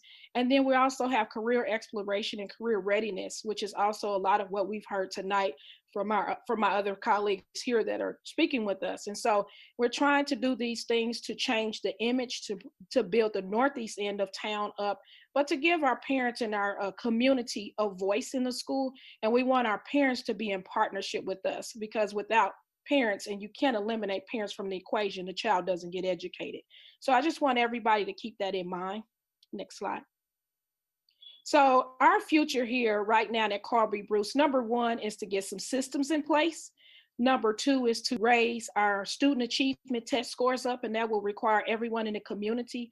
That will require us to keep our facilities safe and clean, and people not throwing trash along the northeast end of town, because I too still reside down here. And so we have to be more cognizant and take care of the things in which we live around and we work around and we drive into. And I want us to change that image. So our test scores and showing our students how to be great stewards and great citizens of Kansas City, Kansas Public School District.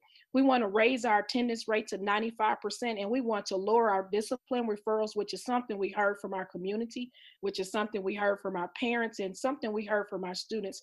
So right now, my job, Commissioner Johnson, is to, I've been the principal of Quindaro Elementary School, so I've been in the northeast end of town. I've raised test scores there. I've changed some of the things that have gone there. I've had the privilege of serving behind great women.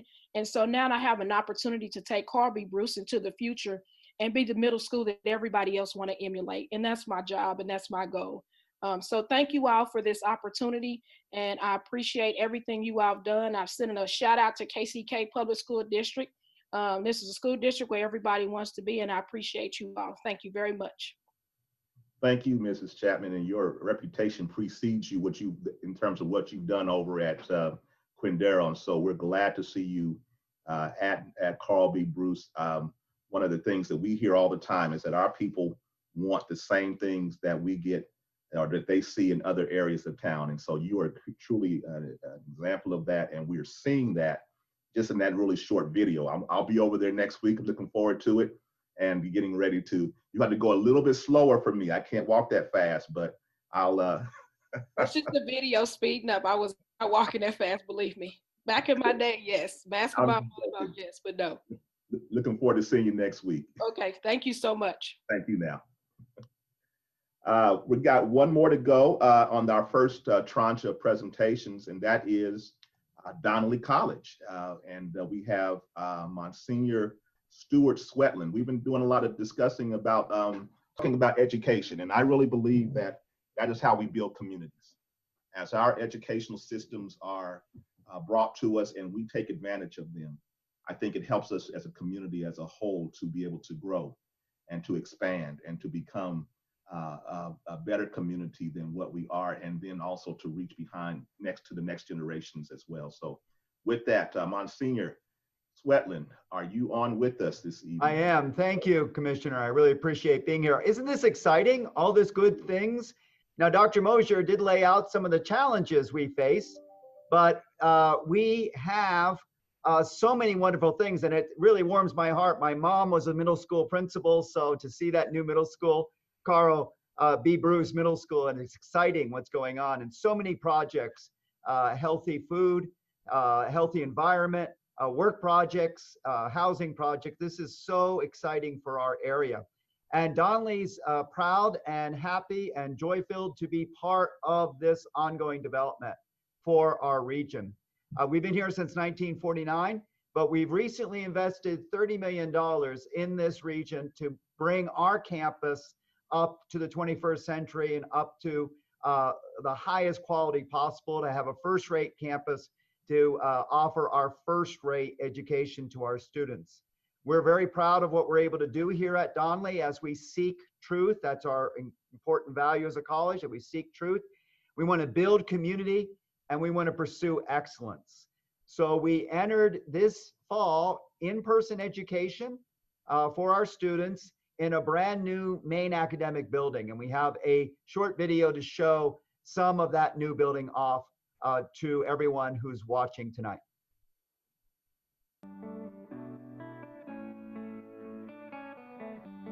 Hello everyone, my name is Frida Nunez. I am a student here at Donnelly College. What you see behind us is our newest academic building, and this is Lux, the Donnelly Dragon. He will be joining us to show you the academic building today. In front of me is the former academic building, which will be taken down, and there will be a green space there for us. As you see, I don't have a mask on, but we are taking COVID very serious here at Donnelly. Come on, let me show you around. When you enter Donnelly, you can check in at the welcome desk. They will help you get you wherever you need to go. They will give you directions or help you with what you need. If you plan on attending Donnelly, you will be directed to the Admissions and Student Services. There you will meet your admissions counselor as well as your academic counselor, where you will get to pick your classes. That's where the fun begins, right? As a student, when you come in, you have a lot of options. You can either go to class, go to the library, hang out in the common areas that we have here to do some homework, take a little quick nap, or you can even grab a snack at the bistro. We also have a game room that you can come into and join. There's a lot more to see here on the first floor that my friend Natasha is going to show you. Thanks, Frida. Hi, everyone. I'm Natasha Banks. I'm a student at Donnelly currently studying business leadership. I also work on campus as a tutor. First, I want you to see the amazing Sealos Chapel, named after the Blessed Francis Xavier Sealos. We are currently working on some finishing touches of the building, including some beautiful stained glass for this space. For students, we have optional daily mass and lots of other campus ministry programs on campus. The chapel is just across from the Welcome Center near the front doors.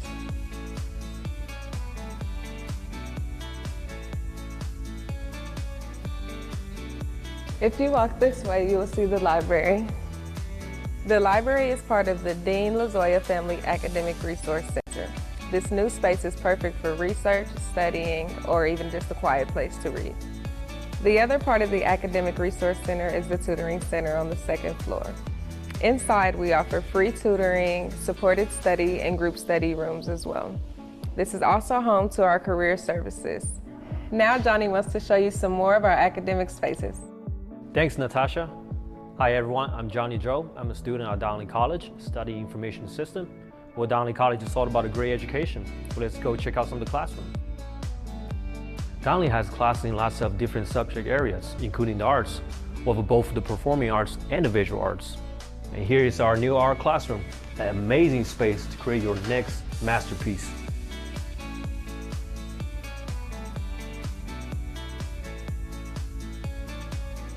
If art isn't your thing, maybe science is.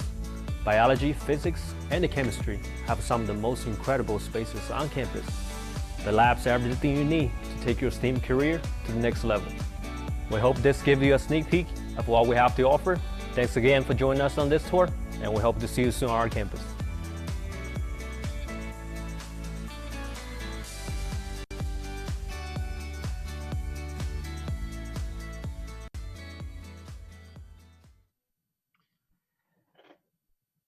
Commissioner Johnson, we're so happy to have this new building finally up and occupied, and we're still putting some finishing touches, as they mentioned in the video. But in addition to this main academic building, we completely refurbished Marion Hall, where our nursing students are found. We offer the clinical nurse assistants, the LPN, and the RN ADN here at Donnelly College. And we're very, very excited about the fact that our nurses have recently been reaccredited and given the highest marks for that reaccreditation. So we are excited to be serving this community. And I want to tell you, we're bringing national honors to this area. We're very proud that US News and World Report for the 4th straight year has named Donnelly College the most diverse college in the entire Midwest. It reflects the fact that Kansas City and Kansas City, Kansas in particular, Wyandotte County, is so incredibly diverse. We were also ranked in the top 3 in the fact that our students leave Donnelly College with very low debt. And also we were in the top 3 in the entire Midwest among colleges in economic diversity. So it means we're doing our mission as a college that wants to give access to all people to be able to get that private faith-based education that will begin that lifelong learning that we all need in this day and age. So I could talk forever about Donnelly College, but I know we want to get to our questions from others. And thank you for this opportunity to present a little bit about our college. Absolutely. Thank you, Monsignor. Of course, you know, that's where that building is where I was born at. So I've got bittersweet emotions right now about the old building, but I think it's time. It's time. Everything else brings about a change. And so I'll wipe my tears and we'll continue to celebrate the successes that Donnelly is happening right now. Thank you for being with us.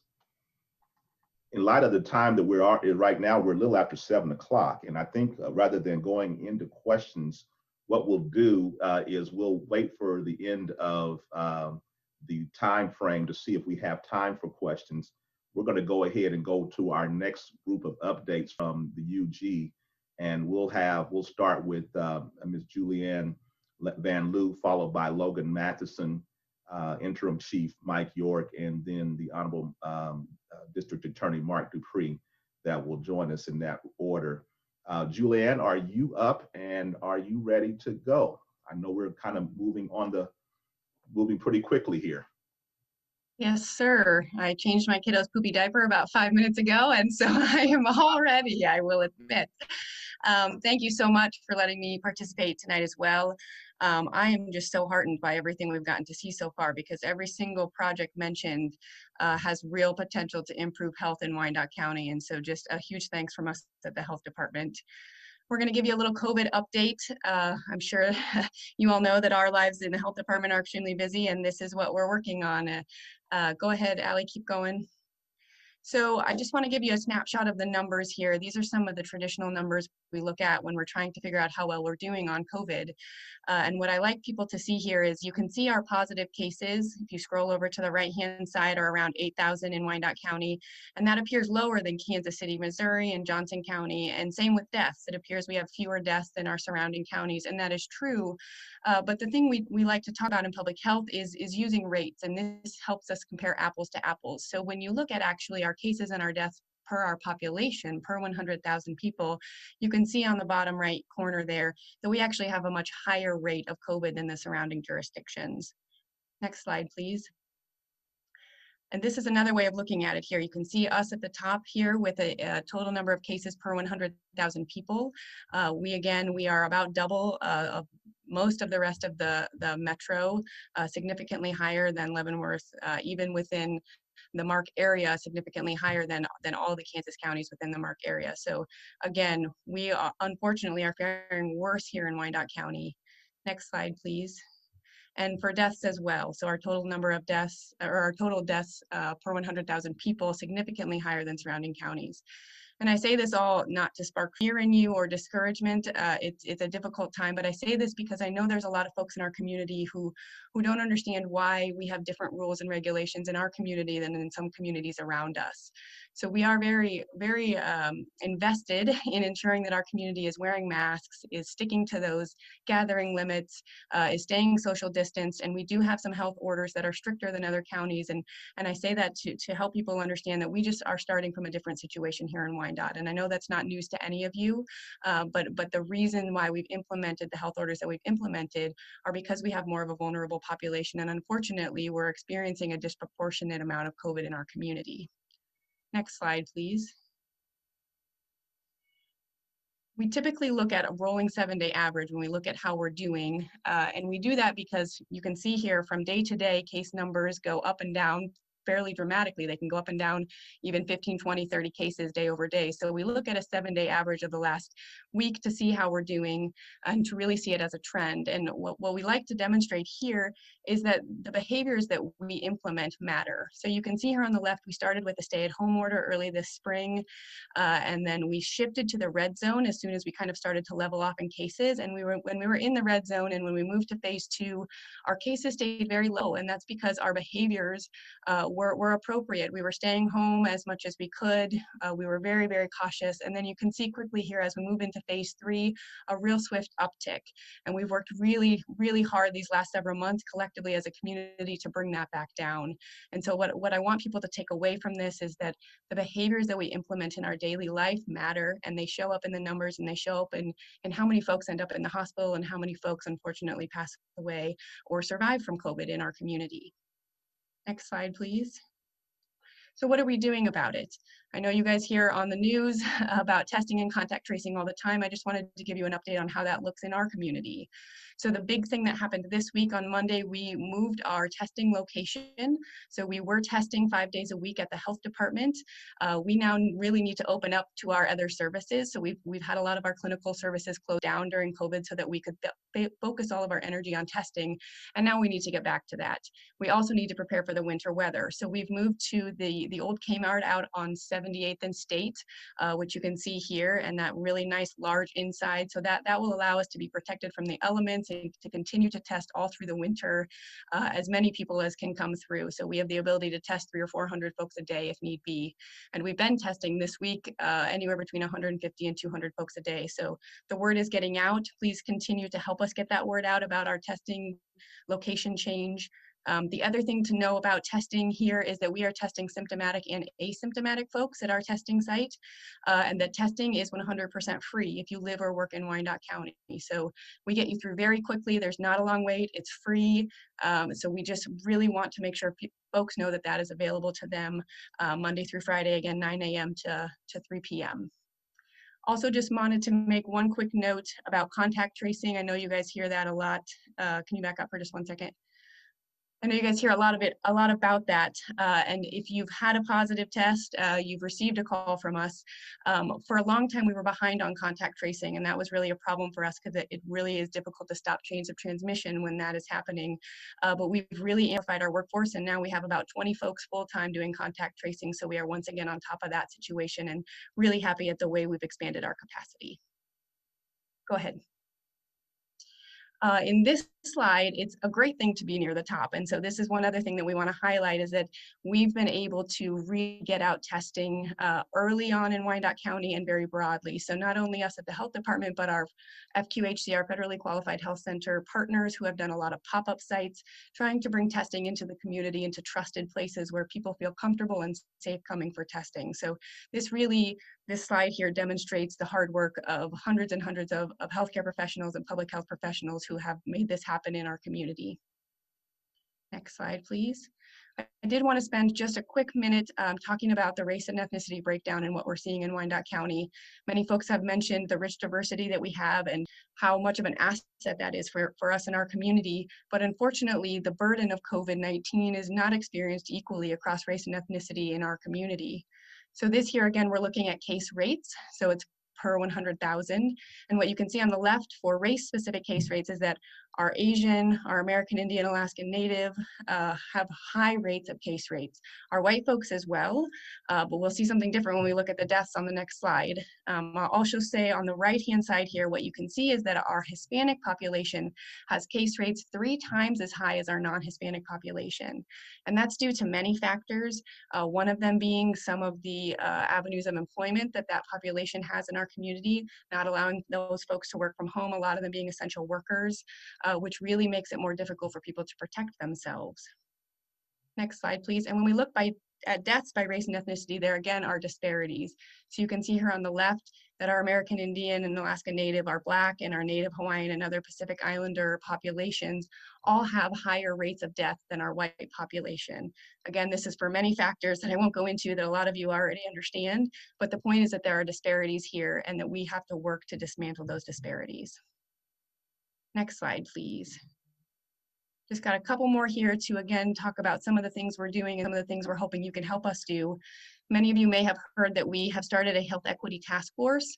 We launched this in April because we knew really on in COVID that again, this is not going to affect our population equally across race and ethnic groups and across different demographics. So since we have a diverse population, it's our responsibility to have a diverse COVID-19 response. And so what we've done is we've brought partners together from across race and ethnic groups, from across social service and health and other social agencies to come together to put up pop-up testing sites in the community that I mentioned to test a large number of people. And again, it's really a way that we're trying to bring COVID-related services into the community so that folks don't have to necessarily come to a health department or a government building, which we know can be a real barrier for folks. That team has also worked really hard to make sure we're communicating in the appropriate languages and culturally appropriate as we're trying to get the message out on all sorts of COVID-related topics to our community. And last slide here. So what can you do? This is stuff that I know you guys have already heard, but I want to kind of highlight a couple of things here. Of course, you can wear your mask and social distance. We really appreciate that. Get tested, get your flu shot. Within the next 2 weeks, we'll be launching free flu shots out at that Kmart site where we're testing. So that will be a great opportunity if you haven't already gotten yours to get one from us. There's also something important coming up next week, a blood drive. So we here in the Metro are at our lowest blood availability in 60 years. And this is very concerning and worrying us at the health department. So if you're interested and able to give blood, there's still time to register. We're partnering with the Community Blood Center on that. We're also asking folks to celebrate upcoming holidays safely. So we know that folks are going to celebrate. We hope people can do it in a way that really minimize risk. So things like trick-or-treating can absolutely be done safely. We ask you that you just wear your masks as you're doing it and that you stay apart from one another.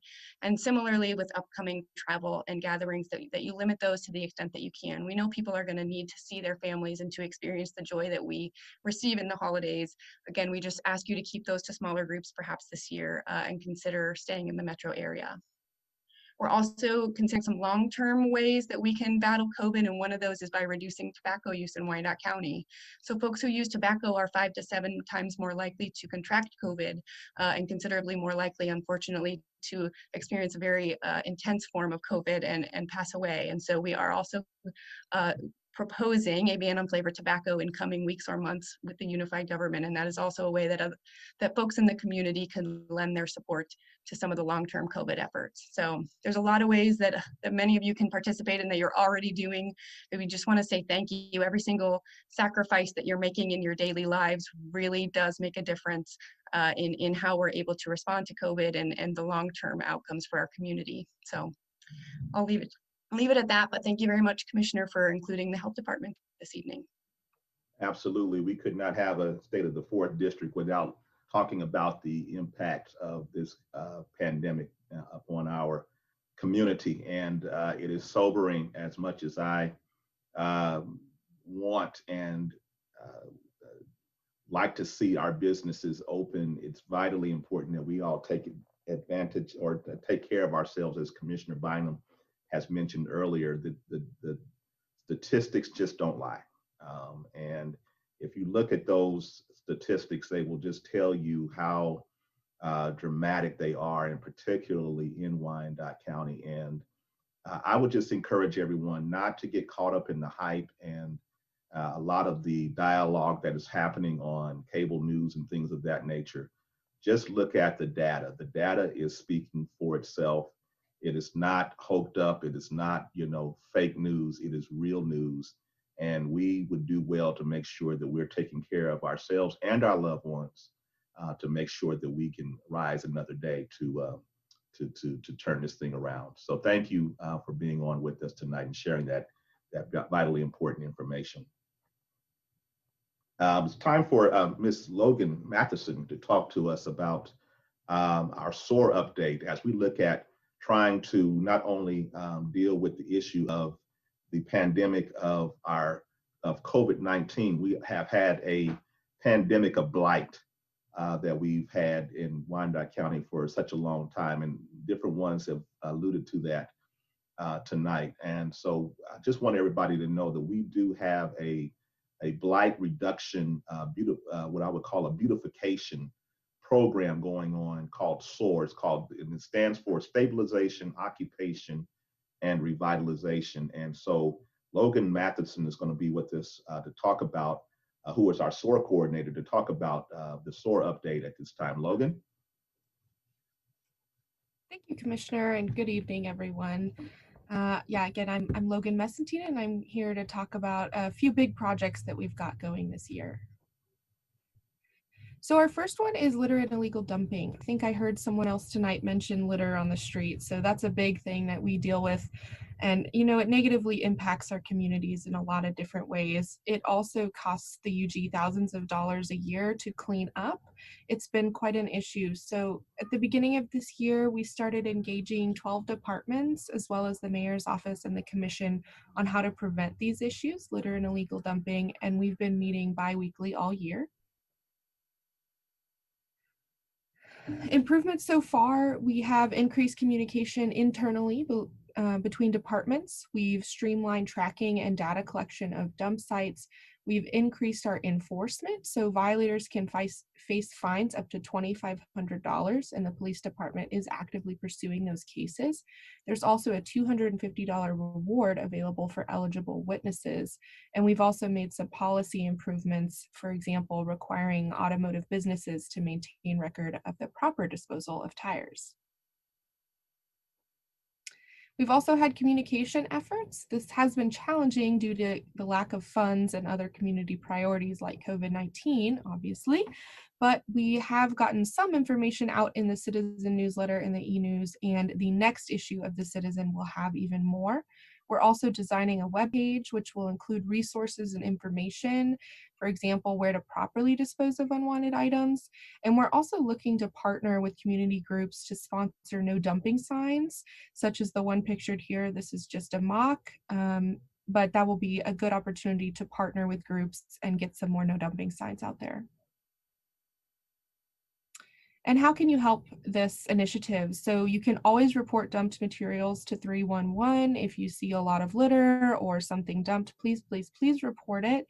If you catch someone illegally dumping in the act, you can actually take identifying pictures only if you feel comfortable and safe, as well as call 911. Again, there is that $250 reward available for eligible witnesses now that we did not used to have. You can also get involved in many different ways, one of which is the Adopt a Spot program, which we launched last year and allows groups to clean up parks, streets, land bank lots, and get a sign with their name on it in exchange.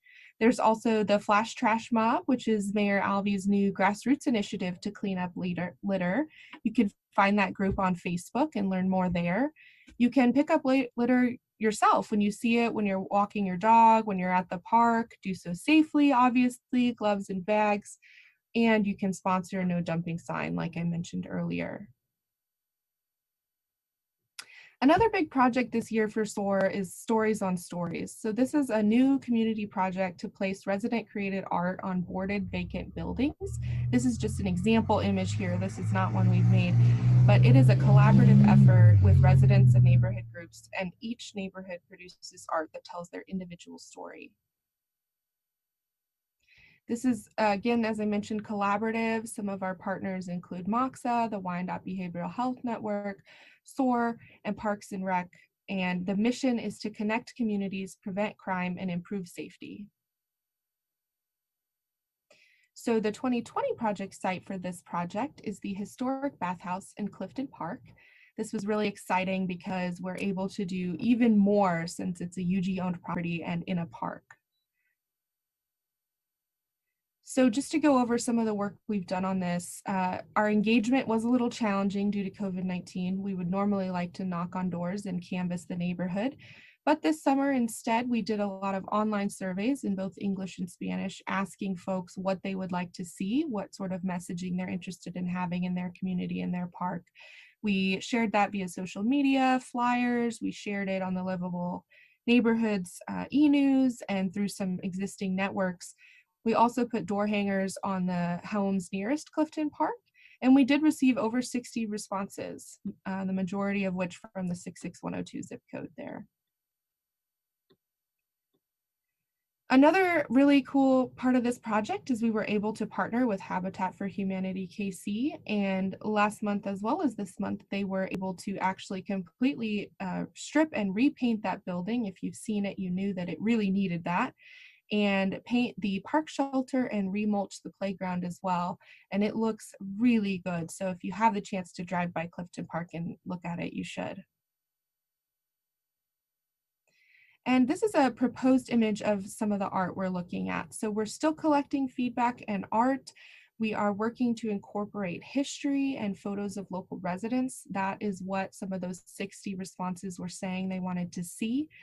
And this draft is using photographs, historic newspaper clippings from the 1920s, and an art piece by KCK artist Michael Brantley. We will have a survey available. I wanted it to be ready tonight, but it wasn't just there yet.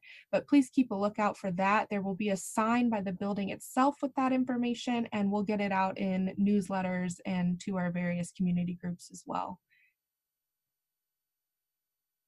And if you have any questions, please feel free to reach out to me. If you want to sponsor a no dumping sign, get involved with any of the things I mentioned, I'm always available. You can learn more at our website, just wicokck.org/soar, or reach out to me directly. Thank you so much. Thank you, Logan. I looked at those old pictures, and it's just amazing to see that what is now grass used to be a place where, you know, people could go swim. Public swimming pool there. And so how times have changed over the years. So we appreciate the work that you are doing, the ongoing work, and the yeoman work that you all are doing with the SOAR program to help us turn this city around, particularly east of 635. We have two more panelists tonight, folks, and we're coming up on our 7:30 time frame. I want to give them adequate time. I don't want them to feel rushed at all.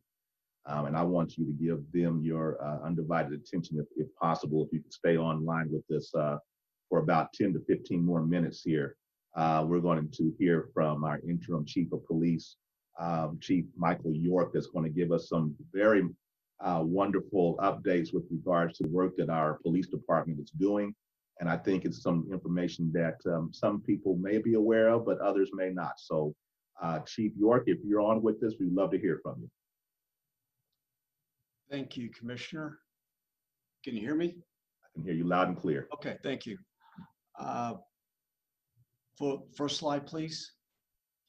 Okay, so it's been a long time coming, but finally, we have our body-worn cameras. We have a vendor. After selecting a vendor, which was quite the lengthy process, we chose WatchGuard. So we have about 300 cameras coming our way. We have 101 high definition in-car video systems, and we have 200 wearable cameras.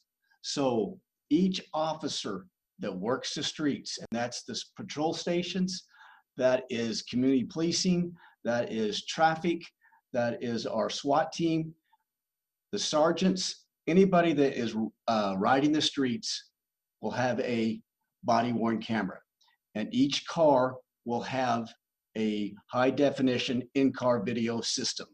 So basically when the officer would turn his lights and sirens on, that would automatically activate his body-worn camera. So they sync the in-car video system and the body-worn camera, they sync together, And we're excited for it. It's been a long time coming, like I said. The officers are excited for it. And clearly, I think the community is going to be excited for it as well. It's going to show that we do a pretty good job out there. Next slide, please.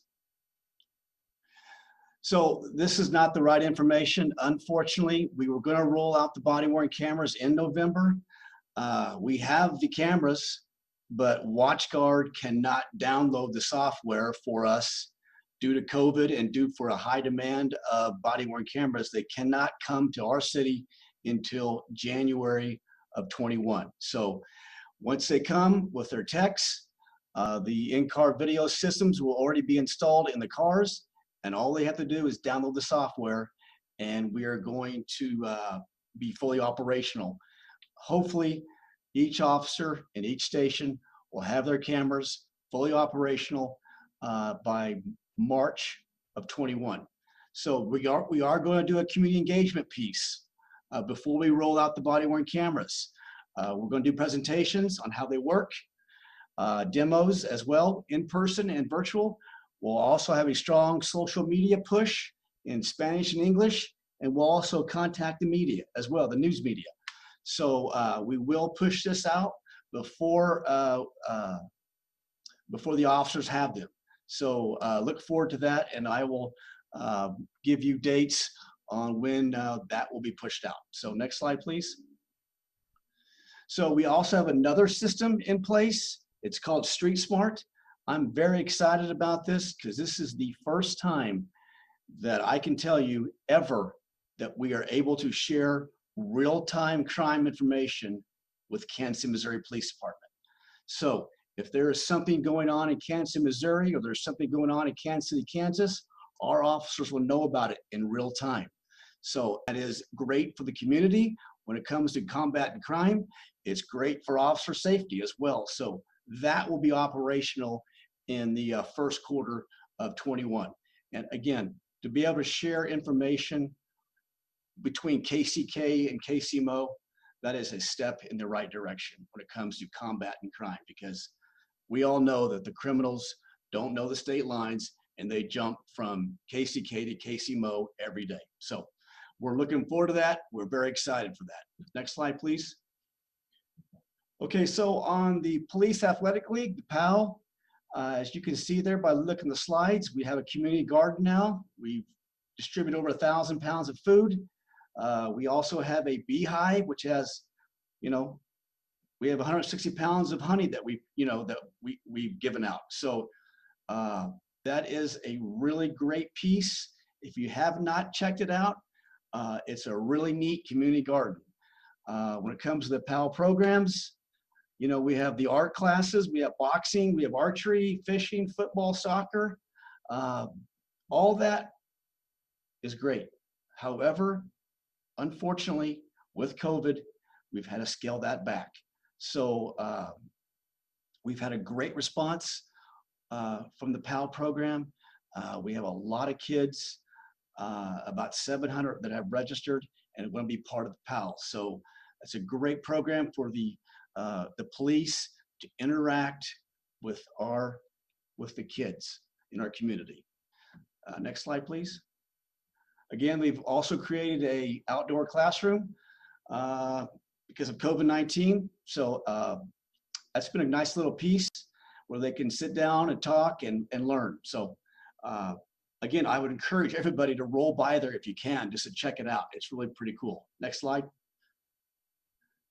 So I would encourage everybody, if you can, to sign up for Citizens Academy. We have one starting Saturday. It's a one-day class, but they're normally 8 weeks, and they run 2 sessions a week from 6 to 9 p.m. And you will see there on the right side of the screen on what you can expect to learn by joining the Citizens Academy. I'm going to create some dates for next year. So if you're interested, you can obviously contact the police department, contact me directly, and we can get you signed up. So next slide, please. And when it comes to recruitment, we had 30 officers that joined the police department in January of this year with a class of 30. So you can see the diversity there, and we had a class set for July. However, due to the economic downturn from COVID, we had to cancel it. So we do have a class planned for January of 21 of 15 officers. Next slide. And these are our officers. If you don't know them, I'm sure you do, but these are our officers that work the Northeast area, District 4, and their names and their phone numbers. They all have smartphones now, so they can, they can do Zoom meetings. They can still do community meetings, but it'd be virtual, but they all have the capabilities of doing that. Next slide, please. And my last slide, I believe, is this. We have a pretty strong social media presence. I would encourage everyone here on the Zoom to get out your smartphone and check out these sites. And that's all I have. Thank you, Commissioner. Great, thank you, Chief. I appreciate that. And where's that located, the PAL program? You might want to, I didn't see the address for that. Oh, I'm sorry. It's right there at 5th and Armstrong. 5th and Armstrong. Very good, very good. So we appreciate the work that you guys are doing and continuing to strive to make sure that we're getting a more diverse police department as well through our recruiting processes. And so there's more dialogue to have on that, which we'll have at a later time, but I appreciate you for at least sharing that information with our community. Last but not least, we have the Honorable Mark Dupree, our district attorney, who is with us. And again, as I've said to everybody, I want to give everybody equal time. So please do not go anywhere. I want you to stay on with us. And we want to hear from our district attorney, a man of a lot of energy. And I would just say, hold on, because District Attorney Dupree is coming right now. District Attorney. Commissioner Johnson, thank you so much for this opportunity. I don't feel any pressure at all. You have had all of the distinguished speakers come before me, and so no pressure at all. I will speak real quickly here just about some of the things that the office is doing and about some of the cases that are happening specific to your district. I have some numbers, and if you would put those up and we'll take them down after I speak about them. But here what I have is just the criminal reports in concern of District 4.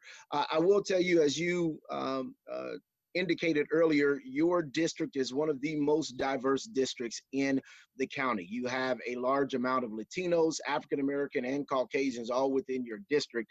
And with that, 2019, you had 331 cases that were either sent over or that was called out via the police.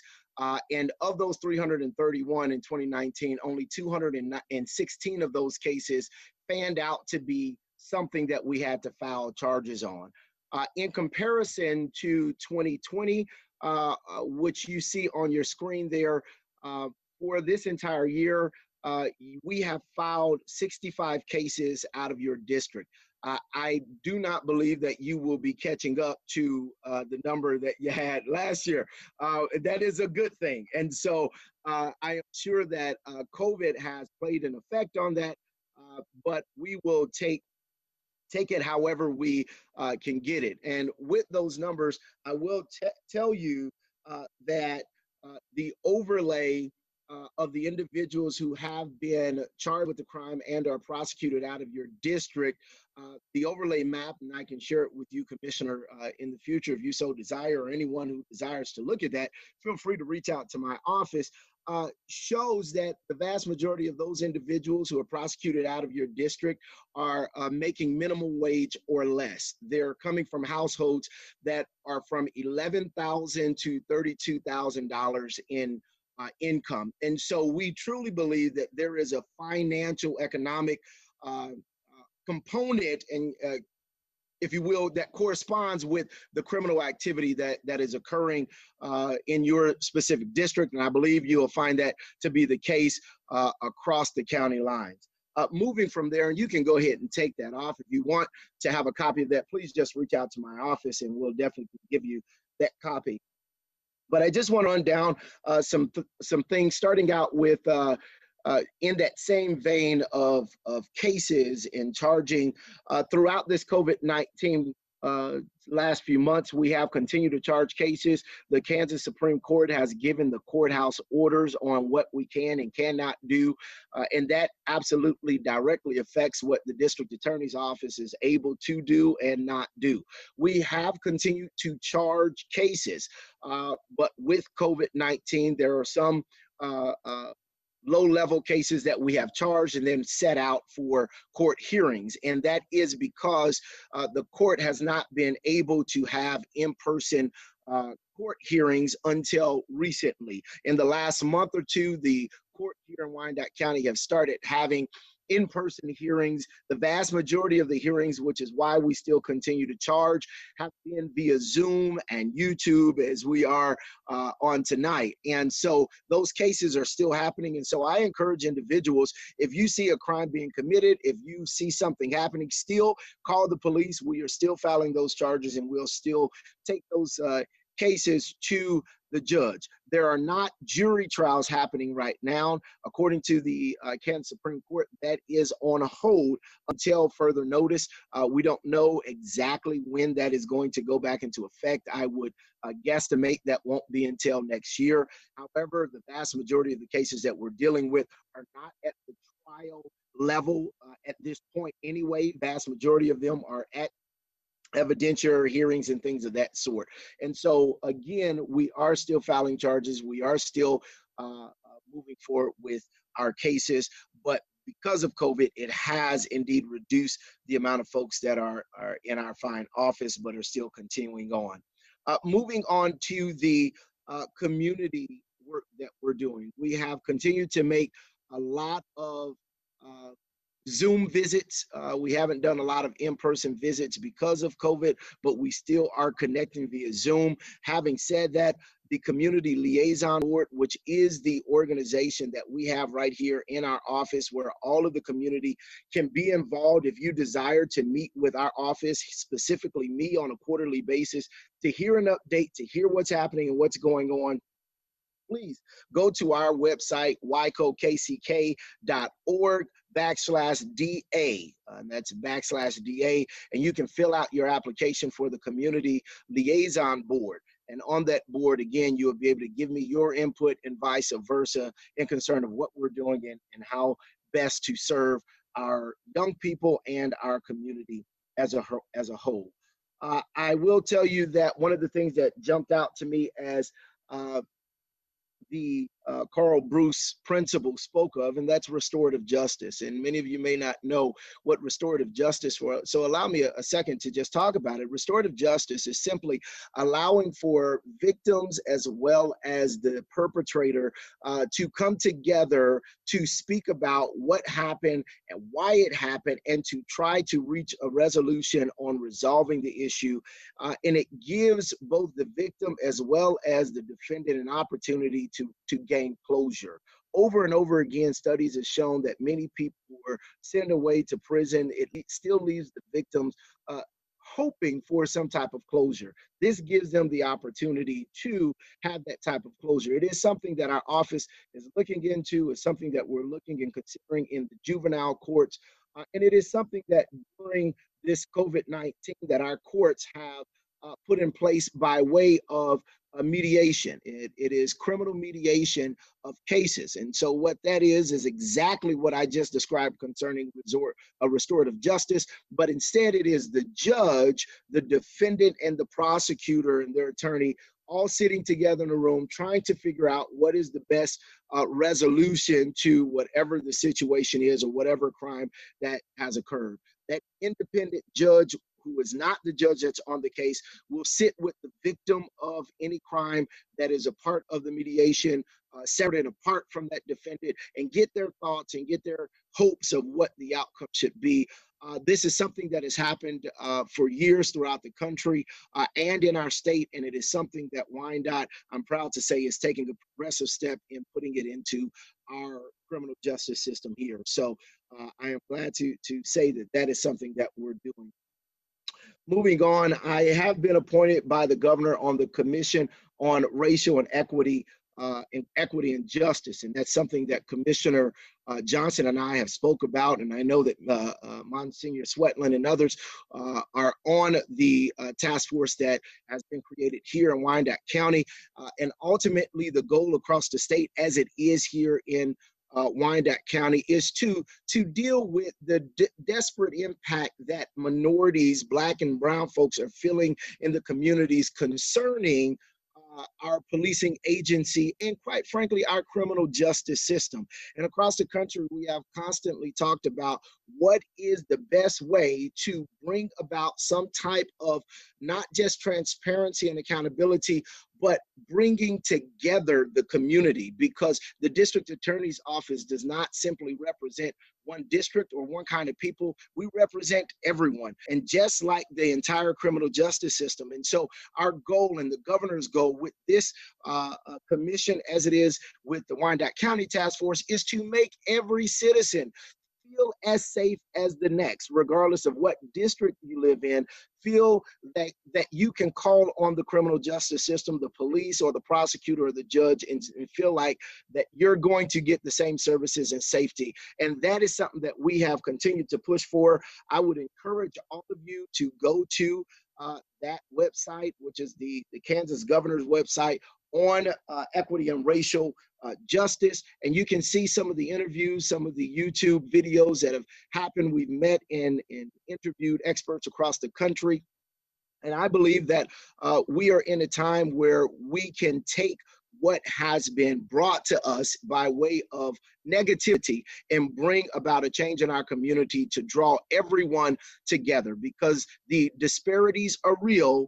Though we don't talk about them much, we see them often. And the only way to make sure that all of us have a safe and wholesome community is that we talk about the hard topics and we bring about that change. With that in mind, I want to give kudos to the commission, specifically to Commissioner Johnson and others who spoke up and fought for the funding of the Community Integrity Unit, which is the expansion of the Conviction Integrity Unit. We have received our fund for our independent certified law enforcement officer, and our hope is by the end of the month to have hired that individual.